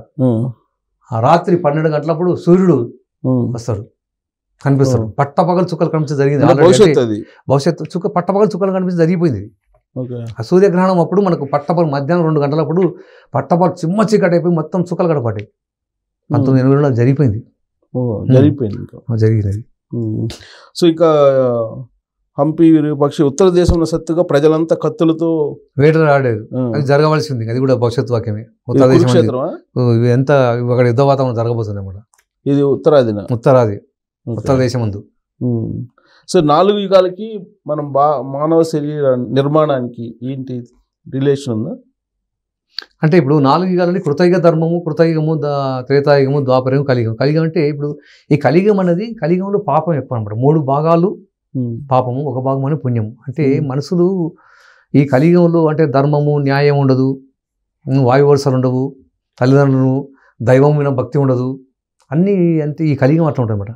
కలియుగంలో ఇప్పుడు అంటే ఒక్కొక్క ధర్మం రాకూడదు. ఈ ధర్మం అలా ఉంది కలియుగంలో అనమాట. ఇది చివరి కలియుగంలో ఈ అంటే దేవుడు లేనివాడు, వాయువర్షాలు లేకపోవడము, అన్నీ ఇలానే జరుగుతాయి అన్నమాట. వ్యతిరేకం ఉంటాయి అన్నమాట. మద్య మాంసాలు వినియోగించడము, ధూమపానం పెరిగిపోవడము. సో ఇవన్నీ కూడా ఇప్పుడు మనం వీరబ్రహ్మేంద్ర స్వామి గారు చెప్పిన దాన్ని ఎప్పటి నుంచో ప్రాచుర్యంలో ఉంది. ఇప్పుడు మీలాంటి వాళ్ళు దాన్ని ఇంకా మరింత ప్రాచుర్యంలో రాకముందు నా భక్తులు ధర్మాలు నా భూమిపై వెదజల్లుతారంటే ఈ కాలజ్ఞానం గురించి చెప్పడము, ప్రచారం చేసుకోవడం జరుగుతుంది. అట్లా అన్నమాట. ధర్మం చక్కది అంటే స్వామివారు ఇలా చెప్పిండ్రు, ఇవి జరగబోతున్నాయి, ప్రళయాలు రాకపోతున్నాయి, భూకంపాలు రాకపోతున్నాయి, వరదలు రాకపోతున్నాయి. కాబట్టి భక్తితో ఉన్న వారికి ఏ భయం లేదు, భక్తితో భక్తులైన వారు రక్షింపబడేవారు అన్నారు. కాబట్టి ఇవి అరే నిజంగా స్వామివారు చెప్ప ఇప్పుడు మన కళ్ళ ముందు చూస్తున్నాము, జరుగుతున్నవి, భవిష్యత్తులో జరగబోతుందంట. అప్పుడు వాళ్ళు భయం పుడుతుంది, భయంతో భక్తి పెరుగుతుంది. అప్పుడు భక్తులు రక్షింపబడతారని చెప్తున్నాడు. అంటే ధర్మబద్ధంగా ఉంటారు. ఇప్పుడు మనం పాపం చేయకూడదు, మోసం చేయకూడదు, అక్రమాలు చేయకూడదు, ధర్మబద్ధంగా ఉండాలి. దైవం అంటే భయం కలుగుతుంది. ఆ రకమైన వారికి రక్షింపబడుతుంది అన్నమాట. సో ఏ విధంగా రాబోయే రోజుల్లో ఈ ఉపద్రవాల నుంచి బయటపడాలంటే ఏం చేయాలి? స్వామివారు అంటే భక్తిపరంగా ధర్మబద్ధునికి ఏ భయం లేదు కాబట్టి ధర్మ మార్గం ఉండాలి.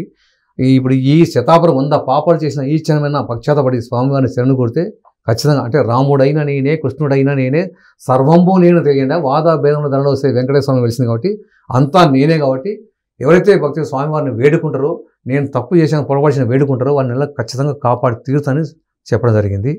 ఆ విధంగా కాబట్టి భక్తితో ఉండడమే సరైన మార్గం. సో ఫైనల్గా మీరు ఈ భక్తులకి లేదంటే ఈ వీరబ్రహ్మేంద్ర స్వామి గారి స్వామివారు ఏం చెప్పారంటే, నా భక్తులు ఏమన్నా అంటే నా కాలజ్ఞానం ప్రచారం చేసిన వారికి అన్నదానం కన్నా మిన్న యజ్ఞం ఫలితం కలిగిన. కాబట్టి ఈ వీడియో చూస్తున్న వారు ప్రతి ఒక్కరు కూడా స్వామివారిని అంటే మనం ఇప్పుడు మొబైల్లో ఉన్నాం కాబట్టి మనకు తెలిసిన వారికి ఈ షేర్ చేయడం వల్ల 12 మందికి ఒక మీ గ్రూపులో ఎంతమంది షేర్ చేస్తే మీరు కూడా అందరూ ప్రచారం చేసిన వాళ్ళు అవుతారు. కాబట్టి స్వామివారి అనుగ్రహం మీ అందరికీ కలుగుతుంది. కాబట్టి ప్రతి ఒక్కరు స్వామివారికి ఈ రకంగా ప్రచారం చేయమని చెప్తున్నాం జరుగుతుంది. Right and thank you Rajasekhara Reddy గారు, థ్యాంక్ యూ వెరీ మచ్.